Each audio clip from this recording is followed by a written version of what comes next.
हाँ भाई, good evening. आज हमारा केमिस्ट्री का पहला लेक्चर है रैंकर बैच का। ठीक, बड़ी बात यह है कि पहले लेक्चर में हम कुछ नहीं करेंगे, लेकिन जो कुछ भी करेंगे वो आपके बाकी के सभी लेक्चर से सबसे ज्यादा इंपॉर्टेंट होगा। आज मैं आपको कुछ लिखवाऊंगा नहीं, आपको कुछ नोट करने की जरूरत नहीं है, लेकिन आज जो मैं आपको सिखाऊंगा वो पूरी केमिस्ट्री के जितने लेक्चर लगेंगे सबसे ज्यादा इंपॉर्टेंट लेक्चर है। ठीक, तो आज के लेक्चर में कुछ बातें मैं आपको ऐसी बताऊंगा जो आपका स्कोर इंप्रूव करेगी, जो आपका कॉन्फिडेंस बढ़ाएगी, ठीक, आपकी केमिस्ट्री को स्ट्रॉन्ग बनाएगी। साथ में भी बता दूंगी हम रैंकर बैच में कैसे 180 आउट ऑफ 180 करेंगे, इनऑर्गेनिक फिजिकल ऑर्गेनिक को कैसे स्ट्रॉन्ग करेंगे। और जाते जाते पढ़ने आए हो तो दो ऐसे टॉपिक पढ़ाऊंगा जो बच्चों को सबसे ज्यादा टफ लगते हैं। और खास बात पता क्या है, वो सबसे टफ टॉपिक है केमिस्ट्री के, लेकिन आज ही वो पढ़ने के बाद उन दोनों टॉपिक का कोई भी क्वेश्चन तुम विद इन 3 सेकंड करोगे। कितने सेकंड में करोगे? 3 सेकंड में। वो हम लास्ट में करेंगे। इसके अलावा मैं आपको कैलकुलेशन फास्ट कैसे करते हैं वो सिखाऊंगा। लॉग का कोई भी क्वेश्चन आप 10 सेकंड में कर लेंगे, आज ही सिखा दूंगा। ठीक, लेकिन फिर भी मैं रिपीट करता हूं, अगर आज आपको किसी को कुछ समझ में ना आए, मान लीजिए किसी की केमिस्ट्री बिल्कुल 0 है, तो टेंशन नहीं लेनी है, क्योंकि आज मैं आपको मैं केमिस्ट्री नहीं सिखा रहा हूं, आज मैं आपको पढ़ना सिखा रहा हूं, मैं आपको अपने आप को इंप्रूव करना सिखा रहा हूं। तो अगर कुछ समझ में नहीं आए, टेंशन नहीं लेनी है, क्योंकि हमारा जो मेन लेक्चर है वो कब से स्टार्ट होगा? 3 जून से। 3 जून से अपनी पहली ऑफलाइन क्लास स्टार्ट होगी मोल कॉन्सेप्ट की, ठीक है ना। और यही जो आपके भाई बहन हैं जो ऑफलाइन नहीं करेंगे, ऑनलाइन करेंगे बीवाइज ऐप पे, उनके लिए यही लेक्चर आपके 11 जून से स्टार्ट होंगे। तो सर इस वीक में क्या करेंगे? इस वीक में जैसा मैंने आपको बताया, आज तो मैं कुछ चीजें आपको सिखाऊंगा। फिर इसके बाद 2024 में 2 पेपर हुए, आपको पता है, नीट के। ठीक, नीट के 2 पेपर हुए, एक तो आपने दिया और एक सवाई माधोपुर में हुआ ना अलग से पेपर। तो उन दोनों पेपर का हम एनालिसिस करेंगे, और इस एनालिसिस में मैं आपको यह बताऊंगा कि कैसे एग्जामिनर एनसीईआरटी से क्वेश्चन पूछ रहा है। ठीक, कोचिंग वाले बच्चे एनसीईआरटी नहीं पढ़ते, और जो पढ़ते ना वो भी क्वेश्चन नहीं कर पाते। आपको मैं ऐसे ऐसे क्वेश्चन दिखाऊंगा, आप कहोगे सर ये एनसीईआरटी में था, हमें पता भी नहीं है एनालिसिस के टाइम पे। और साथ में जैसे हम पढ़ेंगे ना, जैसे मान लीजिए केमिकल काइनेटिक्स के 2 क्वेश्चन एक पेपर में आए, 3 क्वेश्चन दूसरे पेपर में आए, कितने क्वेश्चन हो गए केमिकल काइनेटिक्स के? 5 क्वेश्चन हो गए। हम ये लिख लेंगे कि कौन से टॉपिक से पूछा गया है, और साथ में ये प्रेडिक्ट करेंगे कि इस बार आपके एग्जाम में केमिकल काइनेटिक्स से कौन से टॉपिक से क्वेश्चन आ सकता है, मोल कॉन्सेप्ट से कौन से टॉपिक से क्वेश्चन आ सकता है, periodic table, chemical bonding, electrochemistry, आपका ऑर्गेनिक में कौन से चैप्टर के कौन से टॉपिक से क्वेश्चन आ सकता है। ये काम मैंने लास्ट ईयर से स्टार्ट किया है। लास्ट ईयर भी ऐसे ही प्रेडिक्शन किया था, 2-3 पेपर का एनालिसिस करा के 90% क्वेश्चन आपके 2024 में उन्हीं टॉपिक से आए। यानी अभी 3-4 लेक्चर में हम ऐसा काम कर लेंगे, आपको यह पता चल जाएगा केमिस्ट्री कैसे स्ट्रॉन्ग करना है, और 2025 में कौन से टॉपिक से क्वेश्चन आएंगे, वो पहले 3-4 लेक्चर में हम लिख लेंगे। बोला सर फिर आपके पास क्या करने आएंगे? मेरे पास फिर एनसीईआरटी सीखने आएंगे। समझे कि नहीं समझे? ठीक, तो वो कराऊंगा। अच्छा, एक बात जान लो, मैंने पहले भी बोला है, रैंकर बैच में मैं आपको 180 आउट ऑफ 180 करा दूंगा, लेकिन क्या ओनली केमिस्ट्री के 180 करने से आपका सिलेक्शन हो जाएगा? नहीं होगा ना, आपको फिजिक्स बायो भी अच्छे से करनी होगी। ठीक, उसके लिए एक चीज मैं ऐसी आपको बता रहा हूं, अगर आपने उसको सही से फॉलो कर लिया, आप अपना स्कोर लिख लेना, उतने ही मार्क्स आएंगे। करोगे? 2 चीजें आज ही करनी है, घर जाके करोगे पक्का? देखो, आपको घर जाते टाइम ये एक फॉर्म मिलेगा, ये फॉर्म देख रहे हो, ये फॉर्म आपको मिलेगा। ये फॉर्म घर जाके आपको ऑनेस्टली पूरा भरना है, पूरी ईमानदारी से। जो जो गलतियां आपने की है, जो जो इंपॉर्टेंस, जो जो स्ट्रेंथ आपकी रही है, सारी इसमें लिखनी है। इसको देखते ही समझ जाओगे आप क्या क्या लिखना है। लास्ट ईयर में क्या मिस्टेक की, लास्ट ईयर की लर्निंग क्या है, अब क्या मिस्टेक कर रहे हो, अब आपकी स्ट्रेंथ क्या है, अब आपको क्या करना है, क्या नहीं करना, what to do, what not to do. इसके अलावा इधर आपकी डिटेल आ जाएगी, डूज एंड डोंट, रिमार्क्स अगर कुछ भी आपको लिखने हैं। ठीक, ये फॉर्म पूरा अच्छे से भरना है। मैं आज ही बता देता हूं, जो बच्चा इस फॉर्म को जितना ज्यादा ऑनेस्टी के साथ फिलअप करेगा और जितना ज्यादा इसको भरेगा, जितनी ज्यादा डिटेल इसमें रखेगा उतना ही ज्यादा मार्क्स आएंगे। कोई बच्चे ने पूरा भर दिया, एक एक बिल्कुल माइनर पॉइंट्स भी लिख दिए, छोटी छोटी मिस्टेक्स भी लिख दी, उसके 720 आ जाएंगे। किसी ने एक दो मिस्टेक छोड़ दी, एक दो पॉइंट छोड़ दिया, उसके 700 आ जाएंगे। किसी ने और कम छोड़ा, 680 आ जाएंगे। कोई और पीछे जाएगा, 650 आ जाएंगे। ये पेपर आपका सिलेक्शन कराएगा। और बड़ी बात बताऊं, इस बार आपको पता ना बीवाइज का रिजल्ट बहुत अच्छा है, केमिस्ट्री का भी और ओवरऑल भी। ये फॉर्म पिछली बार मैंने अपने बच्चों को सितंबर के लास्ट में दिया था। आपको कब दे रहा हूं? क्लास स्टार्ट होने से पहले दे रहा हूं। पिछली बार इनऑर्गेनिक कंप्लीट हो चुकी थी, ऑर्गेनिक कंप्लीट होने वाली थी, तब दिया था। ये काउंसलिंग का फॉर्म है, आपको मैं आज ही दे रहा हूं। आप आज से इस पे काम स्टार्ट कर दो, समझे? और जो ऑनलाइन वाले हैं, याद करके उनके आप क्या करोगे, इसको बीवाइज क्लासेस टेलीग्राम में पीडीएफ डाल देना, टेलीग्राम चैनल पे या बीवाइज ऐप में, ठीक? उनके लिए ऑनलाइन अपलोड कर देंगे। उनको भी ऐसा ही करना जो ऑनलाइन लेक्चर देखेगा। अब एक पॉइंट तो हो गया, ये कर लोगे इसको। दूसरा, बड़ी ऑनेस्टी के साथ आपको आज जाके लिखना है वाई, क्यों। क्या लिखना है? क्यों, मैं डॉक्टर क्यों बनना चाहता हूं, ठीक है? आपका आंसर आ सकता है कुछ भी। मुझे गरीबों की सेवा करनी है, मुझे देश के लिए रिसर्च में जाना, नोबेल प्राइज लाना है, मुझे बहुत ज्यादा पैसा कमाना, इतना पैसा कमाना बेड भर के सो जाऊं, ठीक? मुझे लोगों की किडनियां बेचनी है, ठीक? मुझे भाई मेरे खुद की कोई पार्टिकुलर प्रॉब्लम है बॉडी में, या मेरे पेरेंट्स की, दादा की, दादी की, नाना नानी की, मम्मी की, पापा की कोई प्रॉब्लम, भाई बहन की, वो ठीक करनी है। कोई भी आपका मोटिव हो सकता है, वो मोटिव आपको लिखना है सिर्फ एक लाइन में। लेकिन ध्यान रखना, ये आंसर, इस वाई का आंसर 10 मिनट में, 1 घंटे में, 10 घंटे में, 2 दिन में, 3 दिन में नहीं आना चाहिए। मैं आपको पूरा 1 वीक का टाइम देता हूं। मैं 1 वीक के बाद पूछूंगा, मानवी बेटा डॉक्टर क्यों बनना चाहते हो, ठीक? मैं 1 वीक के बाद आपसे पूछूंगा क्यों बनना चाहता है भाई, ऐसे पूछूंगा रैंडम। तो फिर आप बता दोगे मेरे को। ये 2 पॉइंट पे जिसने काम कर लिया ना, उसका सिलेक्शन श्योर है। कहीं पीसीबी पढ़ने की जरूरत पड़ी? कहां पढ़ी अभी आपने पीसीबी? बिना पीसीबी पढ़े सिलेक्शन हो रहा है। लेकिन इन 2 काम को जितना ऑनेस्टली करोगे, तो पहले वीक में आपको मैं कोई होमवर्क नहीं दूंगा, आपको कुछ भी नहीं पढ़ना है, बस आपको ये 2 काम ऑनेस्टली करने। बोलो करोगे या नहीं करोगे? पक्का? इतना पक्का? बस इतनी एनर्जी? यस, ठीक है, मैं पढ़ा लूं। बताओ पक्का करोगे या नहीं करोगे? Very good. तो अब देखो, लिख लेना इसको वाई।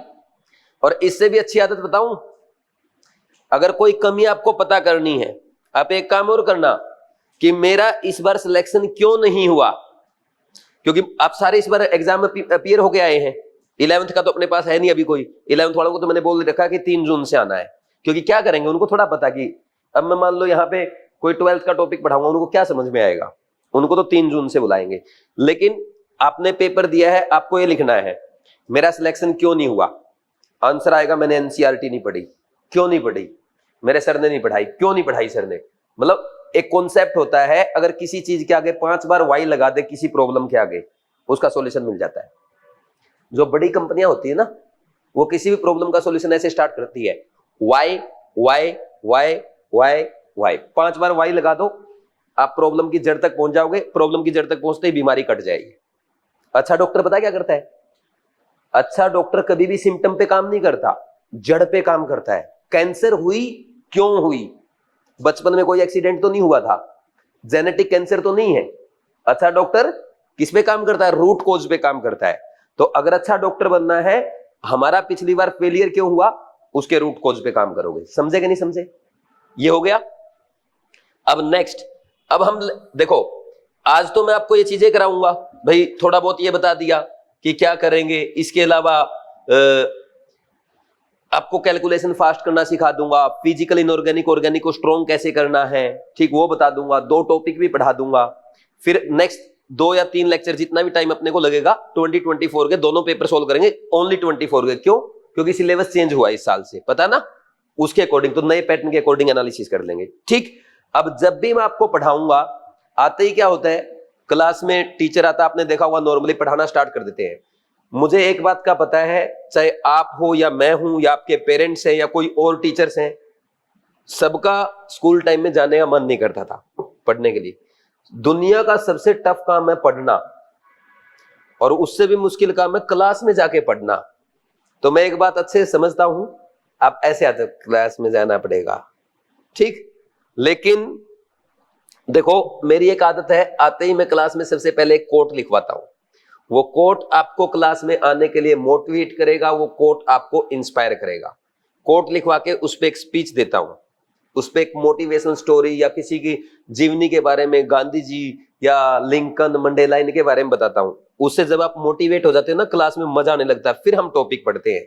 और टॉपिक पढ़ने के बाद जब आप घर जाते हो ना, उससे पहले 10 मिनट मैं आपको प्रॉपर रिवीजन कराऊंगा। क्यों? क्योंकि आप घर जाके पढ़ोगे या नहीं पढ़ोगे मुझे नहीं पता, लेकिन मेरा टारगेट है ना 180 की गारंटी। मैं तो यहीं से रिवीजन करा के भेजूंगा, आप घर जाके करो या ना करो मुझे नहीं पता, लेकिन मेरा काम कंप्लीट होना चाहिए। अब इसका सबसे बड़ा फायदा क्या है, आप यहां रिवीजन करके जाएंगे, जो मैंने आपको पढ़ाया, जो इंपॉर्टेंट पॉइंट मैंने आपको लिखवाए, वो मैं लास्ट में रिवाइज करा दूंगा। घर जाते टाइम दिमाग तो लगाते हो ना, आराम से चलते हुए जाते हो, साइकिल चला के जाते हो, ऑटो से जाते हो, दिमाग तो नहीं लगता ना। उस टाइम आपका ब्रेन खाली होता है। जब हमारा ब्रेन खाली होता है तो जो चीजें हमने सीखी होती है वो उनको राइट ब्रेन में स्टोरेज करता है। और मैंने आपको बताया था सेमिनार में, राइट ब्रेन में जो चीज स्टोर हो गई वो जिंदगी भर याद रहती है।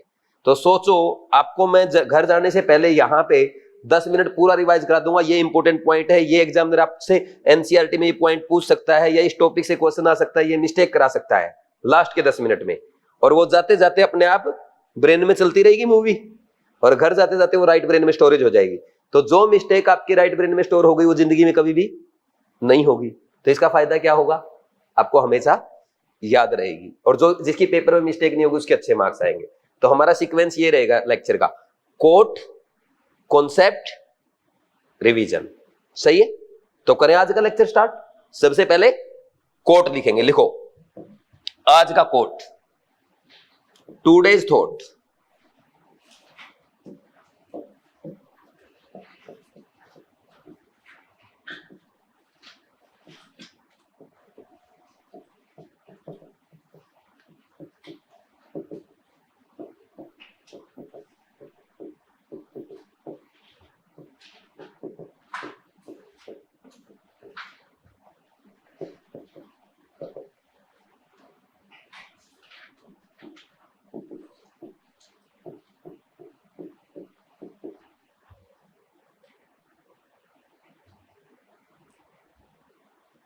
ये कोट मैं अपने खुद के लिखता हूं, कॉपी नहीं कर रखे किसी के।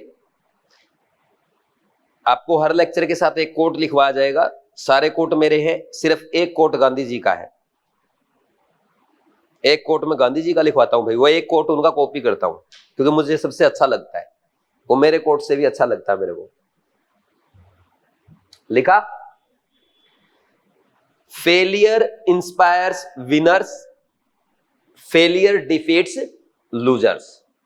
फेलियर जो है ना, वो जो विनर्स होते हैं, जो लीडर्स होते हैं, उनको इंस्पायर करता है आगे बढ़ने के लिए कि इस बार फेल हुए हो, इस बार फेलियर से सीख के आगे बढ़ना है। और जो डरपोक होते हैं, जो भाग जाते हैं, जो लूजर्स होते हैं, उनको क्या करता है, हराता है, डराता है, भगाता है। तो आप क्या हो, लूजर हो या विनर बनोगे? विनर बनोगे ना, तो अपने फेलियर से इंस्पिरेशन लेनी है, कभी भी अपने फेलियर से नहीं घबराना है। जो खास करके ड्रॉपर स्टूडेंट्स होते हैं उनकी सबसे बड़ी समस्या पता क्या होती है, बार बार माइंड में ये रिपीट करते रहते हैं, यार लास्ट ईयर मैंने ये मिस्टेक कर दी, एनसीईआरटी नहीं पढ़ी, टेस्ट अटेम्प्ट नहीं किए, मिस्टेक एनालिसिस नहीं किया, रिवीजन नहीं किया, शॉर्ट नोट्स नहीं बनाए, आपके माइंड में हमेशा चलेंगी, ठीक। लेकिन इससे आपको घबराना नहीं है, इंस्पिरेशन लेनी है। क्या करना है, जब भी आपको अपने फेलियर की याद आए, अपने साथ हमेशा अपनी मिस्टेक्स की कॉपी रखना। जैसे ही फेलियर दिमाग में आए ना, 10 मिस्टेक रिवाइज कर देना। फेलियर की जगह क्या आ गया दिमाग में, मिस्टेक, और मिस्टेक इस बार पेपर में नहीं होंगी तो नंबर अच्छे आएंगे, सिलेक्ट हो जाएंगे। तो ऐसे फेलियर से अपने को डरना नहीं है, बल्कि इंस्पिरेशन लेनी है, उससे सीखना है। समझे कि नहीं समझे?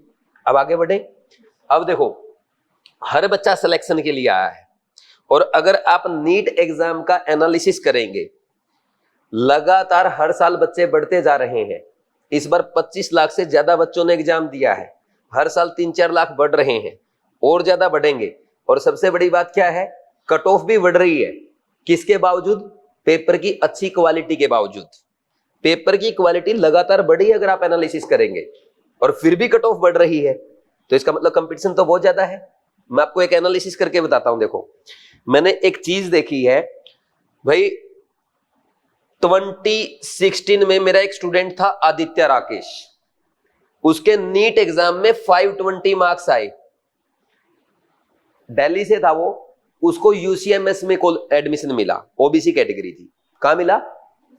यूसीएमएस। यूसीएमएस समझते हो? इंडिया के टॉप 5 मेडिकल कॉलेज में आता है। यूसीएमएस मिल गया। आपको क्या लगता है 2024 में यूसीएमएस कितने मार्क्स पे मिलेगा? बेटा 670 680 पे मिलेगा कम से कम, और 2025 में तो शायद और बढ़ जाए। अब आप एक काम करना, 2016 का पेपर उठाना, 2023 2024 का पेपर उठाना, यहां आपको ज्यादा अच्छी क्वालिटी नजर आएगी, अच्छे लेवल का पेपर नजर आएगा। और फिर भी देखो कितने मार्क्स पे मिल रहा है, इसका मतलब कंपटीशन तो बहुत ज्यादा बढ़ गया अच्छे कॉलेज के लिए। समझे कि नहीं समझे? तो कंपटीशन बहुत ज्यादा है, हमें 1 मिनट भी टाइम वेस्ट नहीं करना है। ये दोस्ती, ये मोबाइल फोन, ये गेम, ये न्यूज, ये रील्स, कोटा के हॉस्टल में बैठ के जो आप ये रील्स देखते हो ना, इनका कोई मजा नहीं है। जब अच्छे कॉलेज के हॉस्टल में बैठ के देखोगे ना, ज्यादा मजा आएगा। अच्छे कॉलेज के हॉस्टल में जाके दोस्ती करोगे, घूमने में भी मजा आएगा। कोटा में तो कोई ऐसी घूमने की जगह भी नहीं है कि आप चलो भाई दोस्ती कर ली घूमने ही चले जाएं। कॉलेज में बहुत अच्छी अच्छी जगह होती है। आपको मैं एक एग्जांपल देता हूं, एम्स दिल्ली में, एम्स दिल्ली 2016-17 में एक बच्चे पे 1 करोड़ 70 लाख रुपए खर्च करता था, और आज तो महंगाई दुगनी हो चुकी है।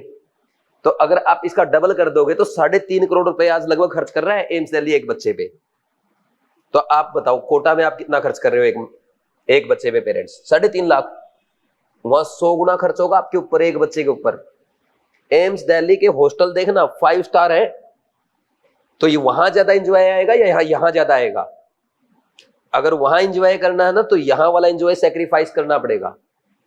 यहां गेम, मस्ती, दोस्ती सब छोड़ना पड़ेगा। और अगर आपसे नहीं छूटता है, आप आके मेरे को बताओगे, मैं छुड़वाऊंगा। लेकिन कंपटीशन बहुत ज्यादा है भाई, ये देख रहे हो ना। नेक्स्ट ईयर ये मान लो कट ऑफ कम से कम 625 से 630 जाएगी, लास्ट कॉलेज मिलेगा इतने मार्क्स पे। ये ध्यान रखना इस बात का, ठीक है ना। तो देख लो, अब लगातार कंटिन्यूसली कट ऑफ बढ़ रही है, ठीक। तो अपने को एक भी मिनट वेस्ट नहीं करना है, ठीक। करें स्टार्ट। केमिस्ट्री, केमिस्ट्री में आपको बिल्कुल भी टेंशन नहीं लेना है। केमिस्ट्री मेरी टेंशन है, मैं कराऊंगा आपके मार्क्स जितने भी मुझे कराने हैं। लेकिन आज सुबह उठते ही एक अच्छा एनालिसिस मैंने किया, बताऊं? सेमिनार में वो एनालिसिस नहीं बताया था, एक बहुत जबरदस्त एनालिसिस मैंने किया है। मेरे जितने भी बच्चों के मार्क्स आए केमिस्ट्री के और टोटल मार्क्स, वो मैंने कंपेयर किया। जिसके केमिस्ट्री में इस बार 160 मार्क्स आ रहे हैं, उसके नीट में 630 के राउंड मार्क्स आ रहे हैं, 630 या इससे ज्यादा। जिसके केमिस्ट्री में 170 मार्क्स है, वो लगभग 660 प्लस क्रॉस कर रहा है। और जिसके केमिस्ट्री में 180 मार्क्स है या 175 मार्क्स है, उसका 680, 690, 700 प्लस के आसपास स्कोर आ रहा है। ये देख लो आप, और यही आपके साथ होने वाला है। यानी केमिस्ट्री में अगर आप अच्छा स्कोर करोगे, आपका नीट एग्जाम में भी स्कोर बढ़ेगा कि नहीं बढ़ेगा? तो अगर आपका टारगेट है 680 प्लस स्कोर करना, 700 प्लस स्कोर करना, केमिस्ट्री में कितना करोगे? 180। आप देख लो ना, आप में से किसके है 160 बताओ? केमिस्ट्री में नहीं है ना किसी के, इसीलिए तो आपके 630 से कम है सबके, इसीलिए ड्रॉप कर रहे हो। अगर आपके केमिस्ट्री में 160 होते तो आपको ड्रॉप थोड़ा करना पड़ता। कहीं आप है ना किसी भी कोचिंग का वो उठा लो, हर जगह यही एनालिसिस मिलेगा आपको। क्यों? क्योंकि लगातार कट ऑफ बढ़ती जा रही है। आप केमिस्ट्री और बायो में कम मार्क्स लाएंगे, उसका नुकसान आपको भुगतना पड़ेगा। तो केमिस्ट्री और बायो में कोई माफी नहीं है। 540 आउट ऑफ 540 का टारगेट लेके चलोगे, गिरते गिरते गिरते मरते 520 तो आना ही चाहिए। यहां 520 आया, फिजिक्स में 120 आया तब 640 होगा, फिजिक्स में 140 आया तब 160 होगा, फिजिक्स में 160 आया तब 660 होगा, फिजिक्स में 160 आता, अब 680 होगा। समझे कि नहीं समझे? तो यहां पे तो कोई कमी रहनी ही नहीं चाहिए। और इसका जुगाड़ क्या है? बायो आप खुद पढ़ते हो, आप एनसीईआरटी को बुरी तरह रगड़ दो, ठीक। केमिस्ट्री मेरे ऊपर छोड़ दो। केमिस्ट्री में सिर्फ क्लास में आना है, कोई भी टेस्ट नहीं छोड़ना है।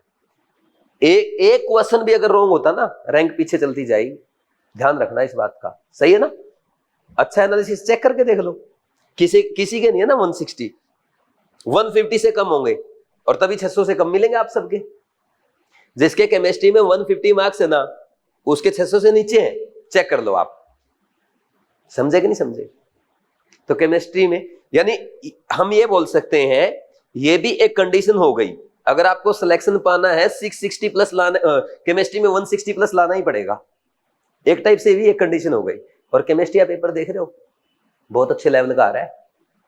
3 क्वेश्चन तो इतने जबरदस्त थे, इतनी बढ़िया कैलकुलेशन थी, टाइम खराब हुआ होगा आपका, कई दो बच्चे सोल्व भी नहीं कर पाए होंगे, वो मैं कराऊंगा आपको कल। सही है ना? तो केमिस्ट्री में पूरा जोर लगाना है, कैलकुलेशन सारा मेरा पार्ट है। मैं केमिस्ट्री में आपको कभी कुछ नहीं रटवाऊंगा, मैं सिर्फ समझाऊंगा, आप खुद सोल्व करेंगे, हर एक क्वेश्चन को खुद सोल्व करेंगे, ठीक है ना? अब बात करते हैं केमिस्ट्री को हम कैसे करेंगे। जैसा मैंने आपको हमेशा बताया है, सबसे पहले 4 बेसिक चैप्टर मोल कॉन्सेप्ट पढ़ेंगे। कब से? 3 जून से पढ़ेंगे। मोल कॉन्सेप्ट का पहला लेक्चर कब से आएगा?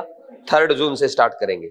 मोल कॉन्सेप्ट कंप्लीट होने के बाद एटॉमिक स्ट्रक्चर पढ़ेंगे, फिर पीरियोडिक टेबल, फिर केमिकल बॉन्डिंग। ये 4 चैप्टर, ये नो मर्सी चैप्टर है। नो मर्सी चैप्टर मींस इसमें आपको एक भी क्लास बंक नहीं करनी है। इसमें अगर आप क्लास बंक करेंगे, इससे आपका नुकसान होगा, क्योंकि इन 4 चैप्टर में जो मैं आपको सिखाऊंगा उससे आपकी इनऑर्गेनिक स्ट्रॉन्ग होगी, ऑर्गेनिक स्ट्रॉन्ग होगी, फिजिकल भी स्ट्रॉन्ग होगी। समझे कि नहीं समझे? फिर इसमें करना कैसे है भाई? यहां क्लास अटेंड करो, रिवीजन वगैरह भी मैं यहीं करा दूंगा, घर जाके नोट्स पढ़ो, साथ की साथ क्वेश्चन प्रैक्टिस करो। आपको क्वेश्चन बैंक मिलेगा, ये क्वेश्चन बैंक मिल जाएगा आपको, ये आपका पूरा रैंकर बैच का कंप्लीट क्वेश्चन बैंक है, ये मिलेगा। इसमें एक्सरसाइज 1 में टॉपिक वाइज क्वेश्चन रहेंगे, वो आपको करने हैं। एक्सरसाइज 3 में प्रीवियस ईयर क्वेश्चन रहेंगे, एक्सरसाइज 1 कंप्लीट होने के बाद 3rd करेंगे। 4th में आईआईटी एडवांस और जेईई मेंस के वो क्वेश्चन जो नीट में कॉपी होते हैं वो करने हैं। एक्सरसाइज 2 में है ना एक्स्ट्रा क्वेश्चन है प्रैक्टिस के लिए, किसी को और अच्छे टफ लेवल के क्वेश्चन प्रैक्टिस करने हो तो वो करना चाहो कर दो, नहीं तो छोड़ देना, वो आपकी मर्जी है, मैं कोई कंपलसरी नहीं कहूंगा। उससे अच्छा ये कर लेना, आपका जो एनसीईआरटी ड्रिल है, ये प्योर एनसीईआरटी क्वेश्चन। इसमें एनसीईआरटी एग्जाम्पलर, एनसीईआरटी के आपके जो एग्जाम्पलर के एमसीक्यू है, मैच द कॉलम है, असर्शन रीजन है, एनसीईआरटी के टेक्स्ट एग्जाम्पल, इन टेक्स्ट क्वेश्चन, थियरी के क्वेश्चन, आपके एनसीईआरटी एक्सरसाइज के इंपॉर्टेंट क्वेश्चन सारे इसमें है। और एक ये अपनी प्रैक्टिकल केमिस्ट्री बुक जिसे 6 क्वेश्चन आएंगे, ठीक। ये इतना मटेरियल आपको करना है, बाकी नोट्स क्लास में बनाने हैं, कोई किसी के जेरोक्स नहीं कराएगा, जो नोट्स जेरोक्स कराता है उसके मार्क्स कम आते हैं, इस बात का ध्यान रखना, सही है ना? ठीक, ये मैं साथ के साथ आपको क्लास में ही बताता चलूंगा कैसे करना है, ठीक। क्वेश्चन प्रैक्टिस के बाद मैं हर क्लास में आपको ये बता दूंगा कि एनसीईआरटी में कौन से पेज से कौन सा पेज पढ़ना है, कौन सा टॉपिक पढ़ना है, वो घर जाके पढ़ लेना। फिर इसके बाद रिवीजन मैंने आपको सेमिनार वाली वीडियो में बता दिया, सेमिनार में बता दिया। जिस सेमिनार में कौन नहीं आया था, वीडियो डाल दी मैंने यूट्यूब पे, देख लेना आप लोग, है ना। रिवीजन कर लेना, रिवीजन उसमें बता रखा है। फिर जैसे ही आपका चैप्टर कंप्लीट हो जाएगा, फिर टेस्ट प्रैक्टिस करेंगे, टेस्ट में जो भी मिस्टेक्स होगी उन मिस्टेक्स का एनालिसिस करेंगे। ये हो गए आपके 180 बस।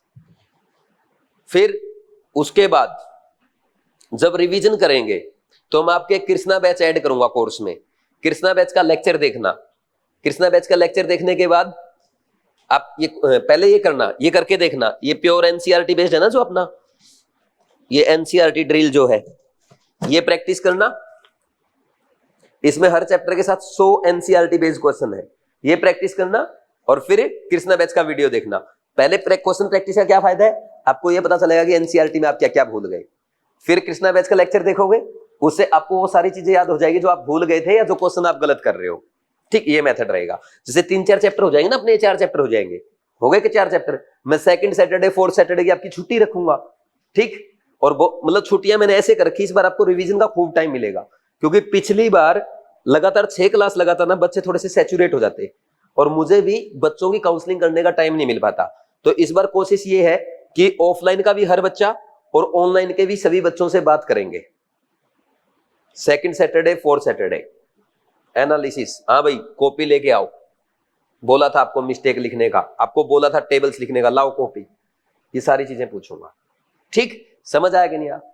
तो इसके बाद आप वो स्टार्ट कर देना, सेकंड सैटरडे फोर्थ सैटरडे को रिवीजन में डाल देना उनको। 4 चैप्टर हुए, पहले चैप्टर का रिवीजन स्टार्ट कर दो। समझे कि नहीं समझे? नहीं तो भूल जाओगे, ठीक? फिर उसके बाद में बताऊंगा आपको रिवीजन कैसे करना है। जब आपका ना जनवरी में सिलेबस कंप्लीट हो जाएगा, 3 जून से स्टार्ट करके 30 जनवरी तक हमारा सिलेबस कंप्लीट हो जाएगा। उसके बाद क्या करोगे? यहीं आपके मेजर टेस्ट होंगे, फिर वापिस एक बार फिर कृष्णा बैच देखेंगे आप, फिर एक बार एनसीईआरटी ड्रिल फिर सोल्व करेंगे। 2 बार करना कृष्णा बैच कंप्लीट और मेजर टेस्ट करने, उस टाइम पे काम कंप्लीट हो जाएगा। क्लास में आपको पता है जहां पे भी मैं एनसीईआरटी लिख दूं वो पॉइंट इंपॉर्टेंट है। जितने भी इंपॉर्टेंट पॉइंट होंगे वो क्लास में मैं येलो पेन से लिखूंगा। जैसे ये लिख रहा हूं ना येलो पेन से, ऐसे लिखूंगा। नॉर्मल पॉइंट को व्हाइट पेन से, एनसीईआरटी के पॉइंट को येलो पेन से लिखेंगे। जो इंपॉर्टेंट पॉइंट है आपके टीचर क्या लिखते हैं या आप क्या लिखते हो? Star point. मैं क्या लिखता हूं? डीआर पॉइंट, क्योंकि ये 2 लेटर आपको बड़े पसंद है, नहीं है कि नहीं? अब ये तो हो गए इंपॉर्टेंट पॉइंट।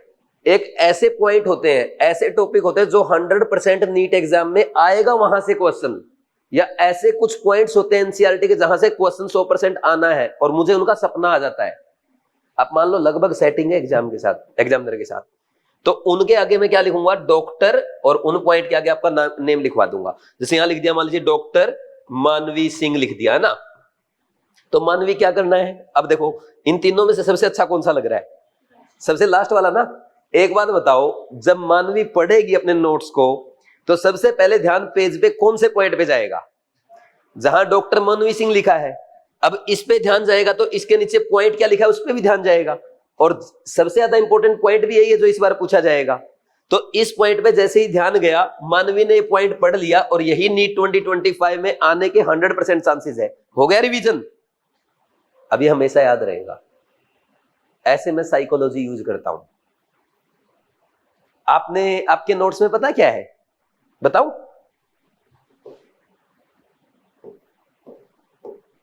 आपके नोट्स में MTR, मुझे तो रट लो। कभी रटा दोबारा? बेटा 7 स्टार पॉइंट, स्टार बनाए जरा। मन ही नहीं करता इन स्टार्स को देखने का। आप देखो ना, इसको देखो, इसको देखो, एक बार इसको देखो। अरे आप चीज ऐसी यूज करो जो जिससे लगाव हो, जिसको बार बार देखने का मन करे। समझे कि नहीं समझे? तो अब आप ये देखने का मन करता है या ये देखने का मन करता है? तो मैं आपको ना कुछ चीजें ऐसी सिखाऊंगा, आपको पता ही नहीं चलेगा। देखना आज ही करूंगा मैं एक आध काम बीच बीच में ऐसा, आपको पता नहीं चलेगा। रटने वाली चीज होती है ना, मैं कभी रटवाता नहीं हूं, लेकिन याद करवा देता हूं। थोड़ी देर में है ना, 1-2 पॉइंट कराऊंगा मैं आपको, ऐसे 1-2 पॉइंट ऐसे ही बताऊंगा जो एनसीईआरटी में लेकिन आपने देखे नहीं आज तक। ठीक समझा? तो ये अपनी भाई टेक्निक है, बच्चे को बार बार आप पेज पलटते टाइम भी पेज पे ध्यान जाएगा। डॉक्टर, अच्छा मेरा नाम लिखा है, किस पे लिखा? पॉइंट पे लिखा है, याद हो जाएगा। और शॉर्ट नोट्स यही पॉइंट उठा करके अपने नोट्स में लिख लेने हैं। इनमें से जो पॉइंट आपको पक्का याद है कि ये तो मुझे आता ही है, सर ने फालतू इस पे डीआर लिखवा दिया, उसको हटा दो। ये तो लिखना ही लिखना है क्योंकि नीट में आएगा। और जो पॉइंट आपको इनमें से याद नहीं है, येलो पॉइंट वाले या एनसीईआरटी वाले या डीआर पॉइंट्स, उनको अपने नोट्स में, शॉर्ट नोट्स में लिख दो। एग्जाम से पहले सिर्फ वो रिवाइज करेंगे। पहले दिन प्लानिंग हो रही है कि कैसे एग्जाम में अच्छा स्कोर करना है, और प्लानिंग जितनी अच्छी होगी मार्क्स उतने अच्छे आएंगे। समझे कि नहीं समझे? आगे बढ़ जाए। बोला टॉपिक तो पढ़ा नहीं रहा, बकवास कर रहा है तब से। टॉपिक जब स्टार्ट करूंगा ना पसीने छूट जाएंगे। बच्चे बोलते हैं मेरे को छोड़ दे। नुमान बताए एक बार इनको बोल बताना एक बार पसीना कैसे छूट जाएगा अपनी क्लास में। इनको ऐसा लग रहा है मैं इसीलिए प्लानिंग कर रहा हूं क्योंकि बीच में अपने को बताने का टाइम नहीं मिलेगा। एक तो 2 घंटे बैठने की वैसी ही आदत नहीं आप लोगों की। पहले 2-3 दिन ये चलेगा ना, एनालिसिस होता चलेगा, चीजें सीखते चलेंगे जो एग्जाम में काम आएगी, और दूसरा आदत हो जाएगी बैठने की। चैप्टर तो भाई 3 जून से ही स्टार्ट होगा। अब आ जाओ इनऑर्गेनिक। अच्छा इसके बाद क्या करेंगे? ये चैप्टर पढ़े, ये 4 चैप्टर स्ट्रॉन्ग, पूरी केमिस्ट्री स्ट्रॉन्ग। इसके बाद हम इनऑर्गेनिक पढ़ेंगे, फिर कंप्लीट ऑर्गेनिक, क्लास 11th की फिजिकल, क्लास 12 की फिजिकल, और सबसे लास्ट में 13-14 लेक्चर में प्रैक्टिकल केमिस्ट्री। 30 जून को आपकी छुट्टी, सॉरी 30 जनवरी को, जून को नहीं, 3 जून से स्टार्ट करके 3 जून से स्टार्ट करेंगे, 30 जनवरी तक सिलेबस कंप्लीट कर देंगे। जो बच्चे ऑनलाइन करेंगे उनका 11 जून से कब तक कर देंगे, 4 फरवरी तक। इनका 3-4 दिन लेट चलेगा, ठीक है। फिर टेस्ट करेंगे, मेजर टेस्ट। अच्छा, ये शेड्यूल भी दे दूंगा मैं आपको, सारा पूरा शेड्यूल पहले दिन ही दे दूंगा कि कब आपको एक शेड्यूल मिलेगा सबको, कि मैं 2 सितंबर को कौन सा टॉपिक पढ़ाऊंगा, 13 दिसंबर को कौन सा कराऊंगा, 14 जनवरी को क्या पढ़ाऊंगा, पूरा आज ही लिख के दे दूंगा, ठीक है। 180 लेक्चर लगेंगे, 180 के 180 लेक्चर का शेड्यूल आपको मिल जाएगा। ऐसा कभी आपने देखा नहीं होगा, है ना। नेक्स्ट देखो, अब ये 4 चैप्टर जिसके अच्छे से क्लियर है ना, उसको इनऑर्गेनिक में कोई एक्सेप्शन याद नहीं करना पड़ेगा, और हम कॉपी में कहीं भी एक्सेप्शन नहीं लिखेंगे, क्योंकि केमिस्ट्री में एक भी एक्सेप्शन नहीं है। आपके टीचर ने तो कॉपी भर रखी इनऑर्गेनिक वाले ने, जगह जगह हर पेज पे लिख रखा ना एक्सेप्शन। एक्सेप्शन केमिस्ट्री में नहीं है, एक्सेप्शन हमारी थियरी में है। तो हम इसको क्यों गलत ठहराएं? केमिस्ट्री तो अपनी जगह सही है ना, तो कहीं भी एक्सेप्शन नहीं बोलना। क्योंकि अगर आपने किसी बड़े प्रोफेसर को, किसी अच्छे केमिस्ट्री के टीचर को जाके ये बोल दिया ना कि हमारे सर ने तो एक्सेप्शन लिखा था, पता क्या बोलेगा? कौन गधा है वो जो केमिस्ट्री में एक्सेप्शन बताता है, गाली मुझे मिलेगी। इसलिए एक्सेप्शन नहीं लिखना है, ठीक। अब होता क्या, जैसे आप पढ़ते हो ना, लेफ्ट टू राइट जाने पे आयनाइजेशन एनर्जी बढ़ती है, लेकिन बेरिलियम की बोरोन से ज्यादा होती है। लिखो बेटा एक्सेप्शन। एक्सेप्शन क्यों है भाई? इसका रीजन है, क्या रीजन है? कॉन्फ़िगरेशन। इसका 1s2 2s2 है, जबकि इसका 2s2 2p1 है। इसमें इलेक्ट्रॉन 2p सब सेल से निकलेगा जिसकी पेनिट्रेशन पावर कम है, इसमें 2s से निकलेगा जिसकी पेनिट्रेशन पावर ज्यादा है, इसलिए आयनाइजेशन एनर्जी ज्यादा है। और एक बात बताऊं, पूरी इनऑर्गेनिक केमिस्ट्री में, पूरी इनऑर्गेनिक में मैं आपको सिर्फ एक रीजन समझाऊंगा। पीरियोडिक टेबल स्टार्ट होगी, लास्ट चैप्टर कोऑर्डिनेशन कंपाउंड पढ़ेंगे। कोऑर्डिनेशन कंपाउंड के लास्ट लेक्चर में हर क्वेश्चन का रीजन सिर्फ और सिर्फ इलेक्ट्रॉनिक कॉन्फ़िगरेशन। जिस बच्चे को इलेक्ट्रॉनिक कॉन्फ़िगरेशन याद है उसको एक भी एक्सेप्शन नजर नहीं आएगा। पूरी केमिस्ट्री में ओनली इलेक्ट्रॉनिक कॉन्फ़िगरेशन से सॉल्व कर देता हूं, कोई एक्सेप्शन नहीं है। गलत पढ़ाया गया आपको, समझे कि नहीं समझे? तो एटॉमिक स्ट्रक्चर का लास्ट लेक्चर, पीरियोडिक टेबल का पहला लेक्चर, इसमें मैं आपको सारे इलेक्ट्रॉनिक कॉन्फ़िगरेशन टिप्स पे याद करा दूंगा। इलेक्ट्रॉनिक कॉन्फ़िगरेशन रटते हो ना, कोई जरूरत नहीं है रटने की, क्लास में याद हो जाएंगे। और फिर इसके बाद पूरी इनऑर्गेनिक में एक भी चीज आपको नहीं रटनी है, कोई एक्सेप्शन नहीं है, सिर्फ इलेक्ट्रॉनिक कॉन्फ़िगरेशन से सारी चीजें सॉल्व होगी, ठीक। तो इसलिए मैंने बोला पहले 4 चैप्टर बहुत ज्यादा बेसिक है, बहुत ज्यादा इंपॉर्टेंट है। फिर इसके बाद कौन सी केमिस्ट्री आती है? ऑर्गेनिक। ऑर्गेनिक में क्या बोलते हो आप? रिएक्शन रटनी है, मैकेनिज्म रटने हैं, है ना।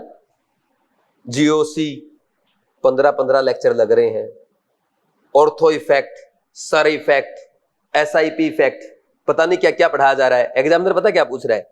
ऑर्थो इफेक्ट पढ़ा ना आपने, 2 लेक्चर लगे होंगे ऑर्थो में, सर में इफेक्ट में लगे ना। आप पिछले 30 साल के नीट के क्वेश्चन उठाओ, ऑर्थो इफेक्ट का क्वेश्चन, सर इफेक्ट का क्वेश्चन, एसआईपी इफेक्ट का क्वेश्चन अगर एग्जाम में है, मैं टीचिंग छोड़ रहा हूं। पिछले 30 साल से नहीं है। आपके पापा ने भी पेपर दिया हुआ ना, उस टाइम भी नहीं था। बताओ क्यों पढ़ाया जा रहा है आपको? पढ़ाऊंगा मैं भी, क्यों? नहीं तो तुम कंपेयर करोगे मुझे ऑक्सफोर्ड वाले के साथ कि घटिया टीचर है ना। क्योंकि पढ़ाऊंगा मैं भी, लेकिन मैं पता क्या लिखवाता हूं उसके ऊपर? नोट इन एनसीईआरटी, मुझे मत पढ़ो। क्यों? क्योंकि तुम लोग वहां लेके भी तो जाते हो ना कि कोई ऐसा छोटा टीचर।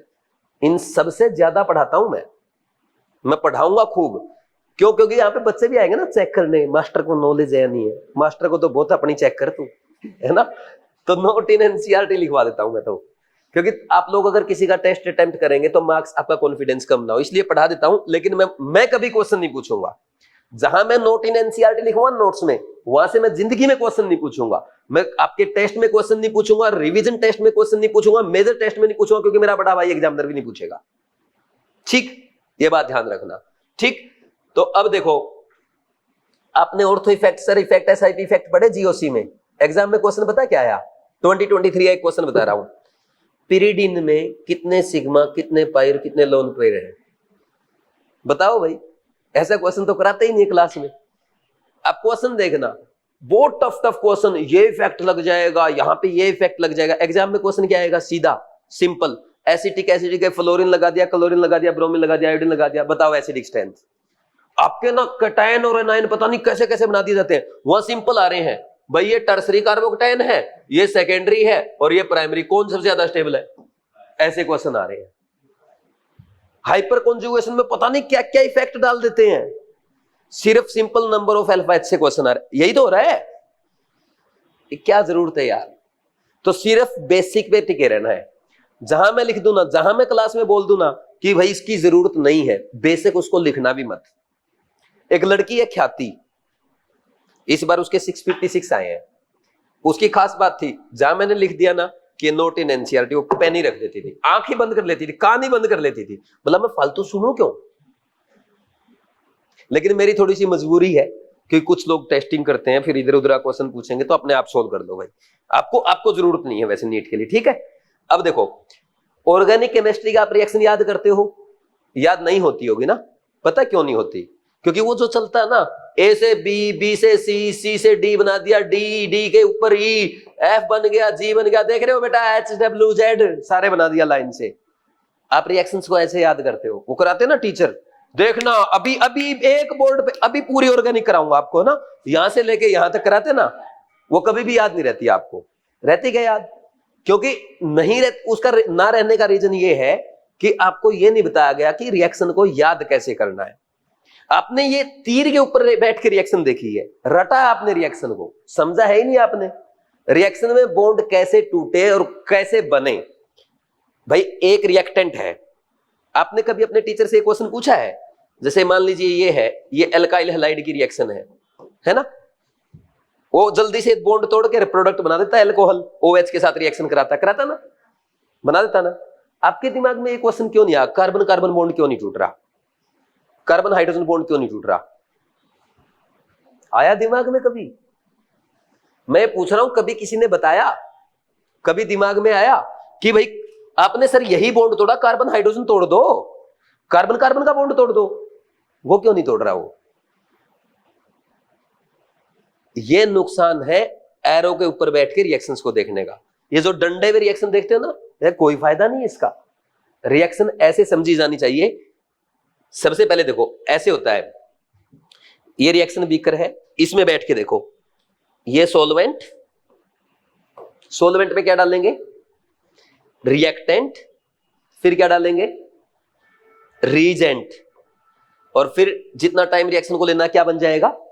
प्रोडक्ट। और रिएक्टेंट रीजेंट रिएक्ट करके सीधा फाइनल प्रोडक्ट नहीं बनाते, बीच में क्या आता है? इंटरमीडिएट। तो इंटरमीडिएट क्या बनता है वो हम सीखते हैं मैकेनिज्म में। और रिएक्शन में कभी भी मैकेनिज्म याद नहीं करना है, मैं भी लिखवाऊंगा आपको मैकेनिज्म रटवाए गए हैं, कोई मैकेनिज्म याद नहीं करना है। रिएक्शन में आपको ये चीज याद रखनी है, रिएक्टेंट क्या है, इसका रीजेंट क्या है, पर्टिकुलर सॉल्वेंट क्या है, प्रोडक्ट क्या बना, इसके अलावा रिएक्शन में हीट है या नहीं है। और फिर मैकेनिज्म में ओनली एक चीज याद करनी, क्या? Intermediate only. इसके अलावा आप कुछ फालतू याद करेंगे तो टाइम वेस्ट होगा।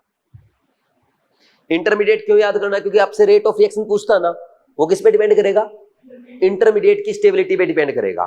जैसे EAR रिएक्शन में क्या होता है? कार्बोक्टेन बनता है इंटरमीडिएट, तो EAR की रिएक्टिविटी किसके डायरेक्टली प्रोपोर्शनल होगी? Stability of carbocation. SN1 में क्या बनता है? कार्बोक्टेन, तो उसकी स्टेबिलिटी किसके डायरेक्टली प्रोपोर्शनल होगी? कार्बोक्टेन की स्टेबिलिटी के। मतलब reactivity of SN1 is directly proportional to stability of carbocation. ये हम मैकेनिज्म से सीखेंगे। इसके अलावा आपको और कुछ भी नहीं सीखना होता है, और आप पता नहीं क्या क्या रटते रहते हो। समझे कि नहीं समझे? ठीक।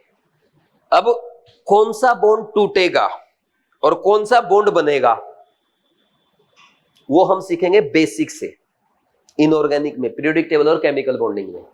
और ऑर्गेनिक वाला मास्टर पता क्या बोल देता है? ये तो तेरे इनऑर्गेनिक वाले ने पढ़ाया होगा। यहां वो स्कोप नहीं है, यहां आदमी एक ही है। इनऑर्गेनिक का भी, ऑर्गेनिक का भी, फिजिकल का भी, प्रैक्टिकल का भी, डाउट का भी, टेस्ट का भी, टेस्ट के सॉल्यूशन का भी, और किताब भी उसी ने लिखी है। समझे? तो यहां आपको एक वन स्टॉप सॉल्यूशन मिल जाएगा। ठीक, अब आगे बढ़ जाए। अब देखो, रिएक्शंस जब मैं आपको सिखाऊंगा तो एक लास्ट में एक 2-2.5 घंटे का लेक्चर लेता हूं मैं, पूरी ऑर्गेनिक पढ़ाने के बाद। उसमें मैं आपको सिर्फ 20 लाइन लिखवाऊंगा, सिर्फ 20 लाइन। उस 20 लाइन से आप किसी भी एग्जाम का कोई भी क्वेश्चन इजिली सॉल्व कर दोगे। बोला आज ही लिखवा दें, यही आ रहा होगा ना विचार, आज लिखवा तो दूंगा, आज समझ में नहीं आएगी ना, सिर्फ 20 लाइन लिखवाऊंगा, 20 लाइन से सारा काम हो जाएगा। ठीक, अब देखो, लेकिन पढ़ाऊंगा पूरा डिटेल में, मजे आते हैं मेरे को पढ़ाने में, पूरा मजा लेके, जैसे अभी चीजें सिखा रहा हूं, अभी तो मैं तुम्हें बता रहा हूं कि कैसे होती है चीजें, इसमें जब मैं इतना मजा ले रहा हूं पढ़ाने में तो मुझे और मजा आएगा। ठीक, अब देखो आप रिएक्शन को कैसे देखते हो, एक रिएक्शन में 2 चैप्टर पढ़ते हैं हम लोग, कैसे, कोई बताएगा? कभी आपने ऐसा सोचा? एक रिएक्शन में हम 2 चैप्टर पढ़ते हैं, जैसे ये एल्काइल हैलाइड है, इसकी रिएक्शन कराई मैंने KOH के साथ, क्या बन जाएगा? अल्कोहल बन गया। और अगर ये बल्कि है और यहां पे हीट दे दी, ये अल्कोहलिक KOH दे दिया, तो एल्कीन बन जाती है, एलिमिनेशन हो जाएगा। उस पे हम नहीं जा रहे अभी, आप तो बस ये देखो इस रिएक्शन में पता क्या हुआ है, यहां पे अल्कोहल बना है, this is method of preparation of alcohol, और यहां पे इसने रिएक्शन दी है एल्काइल हैलाइड ने, this is characteristic reaction of alkyl halide. तो इस रिएक्शन को 2 जगह पढ़ा जा सकता है, इन chemical properties of alkyl halide and preparation reaction of alcohol. एक रिएक्शन 2 चैप्टर, ऐसे सोचना आपको, ये हो जाएगा। एक रिएक्शन को ऐसे देखेंगे। इसके अलावा कैसे सोचना है भाई, आप ना ये सोचा करो खुद से, जब मैं पढ़ा दूंगा ना, मेरे पढ़ाने के बाद आप खुद से सोचना कि ये प्रोपिन मेरे को दे दिया सर ने, प्रोपिन से मैं अल्कोहल कैसे बना सकता हूं, किसके साथ रिएक्शन कराई जाए? प्रोपिन से अल्कोहल बनाना यानी OH जोड़ना है, अल्कोहल तो तभी बनेगा ना, H और OH जोड़ना, क्या करें? वाटर ऐड कर दो। कैसे ऐड कर सकते हो water? H2OH plus, electrophilic addition reaction होगी, मार्कोनिको रूल, क्या बन जाता है? CH3CH OH CH3, ये तो सेकेंडरी अल्कोहल बन गया। मैं अगर आपको बोलूं कि प्राइमरी अल्कोहल बनाओ, कैसे बनेगा? HBO रिएक्शन इस बार नीट में आई थी 2024 में, B2H6 के साथ रिएक्शन कराओ THF की प्रेजेंस में, H2O2 OH माइनस, यही करते हैं ना। एंटी मार्कोनिको प्रोडक्ट बनता है, क्या बन जाएगा? CH3CH2CH2OH। रिएक्टेंट एक है, डिफरेंट रिएजेंट यूज करके आपने एक सेकेंडरी अल्कोहल बनाया, एक प्राइमरी बनाया, और इसकी बजाय मैं अगर यहां पे HX यूज कर लूं, क्या बन जाएगा? अल्काइल हैलाइड बन जाएगा कि नहीं बन जाएगा? और ऐसा ना करके अगर मैं इसका ओजोनोलिसिस कर दूं, रिडक्टिव ओजोनोलिसिस कर दूं, क्या बन जाएगा? ये बॉन्ड टूट जाएगा, क्या बन जाएगा? एल्डिहाइड बन जाएगा। और यहां पे मैं अगर यहां पे मैं KMnO4H+ के साथ रिएक्शन कराऊं तो एसिड बन जाएगा, इथेनोइक एसिड और CO2 प्लस वाटर बन जाएगा। यानी एल्कीन से एल्काइल हैलाइड कैसे बनाए, अल्कोहल कैसे बनाए, एल्डिहाइड कैसे बना सकते हैं, या इसके अलावा एसिड कैसे बना सकते हैं, ये आप दिमाग में सोचना। ऐसे मैं भी नहीं बोल रहा हूं, अभी तो मैं बता रहा हूं, मतलब मैं आपको ये बता रहा हूं कि ऑर्गेनिक को आसान कैसे बनाया जा सकता है। समझ आया कि नहीं? बोलो, कोई डाउट तो नहीं है? ठीक, किसी को अगर रिएक्शन याद नहीं है घबराना मत, मैंने पढ़ाया नहीं है। मैं आपको, देखो आप ना पेपर दे के आए हो, कुछ कुछ चीजें आपको याद होगी, मैं ये सिखाने की कोशिश कर रहा हूं कि आपका मेथड लर्निंग का ही गलत था, आपको सही ट्रेंड की तरफ जाना है। ठीक, अब नेक्स्ट देखो, ये ऑर्गेनिक हो जाएगी ऐसे, ऑर्गेनिक अपने बाएं हाथ का गेम है। ठीक, नेक्स्ट फिजिकल केमिस्ट्री, और ये बाएं हाथ की सबसे छोटी उंगली का गेम है। कौन? Physical chemistry. मेरे को फिजिकल केमिस्ट्री और ज्यादा आसान लगती है। फिजिकल केमिस्ट्री में हम एक भी फॉर्मूला नहीं रटेंगे। आप रटते हो ना थर्मो में फॉर्मूले, हीट ऑफ कंबशन का ये है, हीट ऑफ फॉर्मेशन का ये है, heat of solution, enthalpy of solution, और ये पता नहीं क्या क्या रटते हो कि नहीं रटते? नहीं रटते, बता भी नहीं रहे हो। रटते हो, मुझे सारा ही पता है। ही थर्मो में मैं आपको एक भी फॉर्मूला नहीं रटवाऊंगा। इलेक्ट्रोकेमिस्ट्री में रटते हो फॉर्मूले, W1/E1 = W2/E2, है ना? वो फेराडे फर्स्ट लॉ का ये फॉर्मूला, फेराडे सेकंड लॉ का ये फॉर्मूला, मैं एक भी फॉर्मूला नहीं रटवाऊंगा। मैं आपको पहला चैप्टर मोल कॉन्सेप्ट पढ़ाऊंगा और लास्ट चैप्टर आपका इलेक्ट्रोकेमिस्ट्री रहेगा। फिजिकल केमिस्ट्री में पूरी फिजिकल सिर्फ और सिर्फ मैं आपको यूनिटरी मेथड से सिखाऊंगा, सिर्फ और सिर्फ यूनिटरी मेथड। कैसे भाई? मेरे को ना बहुत ज्यादा नहीं आता है। देखो मेरे को खुद को याद नहीं होती हैं चीजें। मैं आपकी क्लास में जब पढ़ाऊंगा ना, मैं खुद ना नोट्स लेके आऊंगा कि यार मेरे को क्वेश्चन याद नहीं होते कभी भी, मैं नोट्स में देख के क्वेश्चन लिखता हूं। क्यों? क्योंकि मेरे से रटा नहीं जाता है। जो टीचर रट नहीं सकता वो बच्चों को रटवा भी नहीं सकता। तो अगर मैं क्वेश्चन नहीं रट सकता तो मैं फॉर्मूले भी नहीं रट सकता, और फॉर्मूले नहीं रट सकता तो बिना फॉर्मूला लगाए क्या करना है? क्वेश्चन सोल्व करना है। उसका आसान मेथड बचपन में 6ठी क्लास में पढ़ा था, एक नियम, यूनिटरी मेथड पढ़ा ना। मैं तो ऐसे पढ़ा था, 5 गायें दूध देती है 40 लीटर। बताओ 100 गायें कितना दूध देगी? 5 गायें दूध देती है 40 लीटर, एक गाय दूध देगी 40/5 लीटर। 100 गायें दूध देगी 40/5 गुणा में 100, कितना आया? 800 लीटर आया कि नहीं आया? यही करते हो? आ जाओ इलेक्ट्रोकेमिस्ट्री पे। करेक्ट।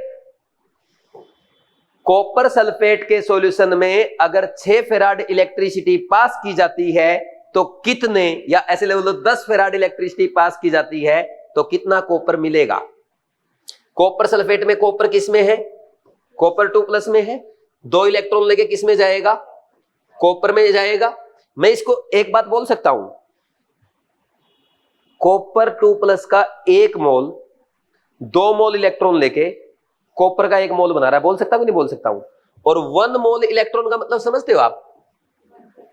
ये पता क्या होता है? 1 मोल इलेक्ट्रॉन, 1 मोल कितना होता है? 6.022 × 10⁻23, और 1 इलेक्ट्रॉन का चार्ज 1.6 × 10⁻−19। इसको सोल्व करेगा ये 96,487 कूलम आएगा। This is 1 farad. तो 1 मोल इलेक्ट्रॉन का मतलब क्या है? 1 फेराड है ना। 2 मोल इलेक्ट्रॉन का मतलब क्या है? 2 फेराड। अगर 2 फेराड इलेक्ट्रिसिटी पास की तो कितने मोल कॉपर मिलेगा? 1 मोल कॉपर मिलेगा। अरे रिएक्शन से देखो ना, 2 मोल इलेक्ट्रॉन पास करने से 1 मोल बना ना कॉपर का। तो 2 फेराड इलेक्ट्रिसिटी है, 1 मोल। 1 फेराड इलेक्ट्रिसिटी पास करोगे, हाफ मोल मिला। और 10 फेराड इलेक्ट्रिसिटी पास करोगे तो कितना मोल मिलेगा? जल्दी से बता दो। है 10 फेराड इलेक्ट्रिसिटी पास करने पे 1/2 गुना में 10, कितना? 5 मोल। और 5 मोल का मास कितना होगा?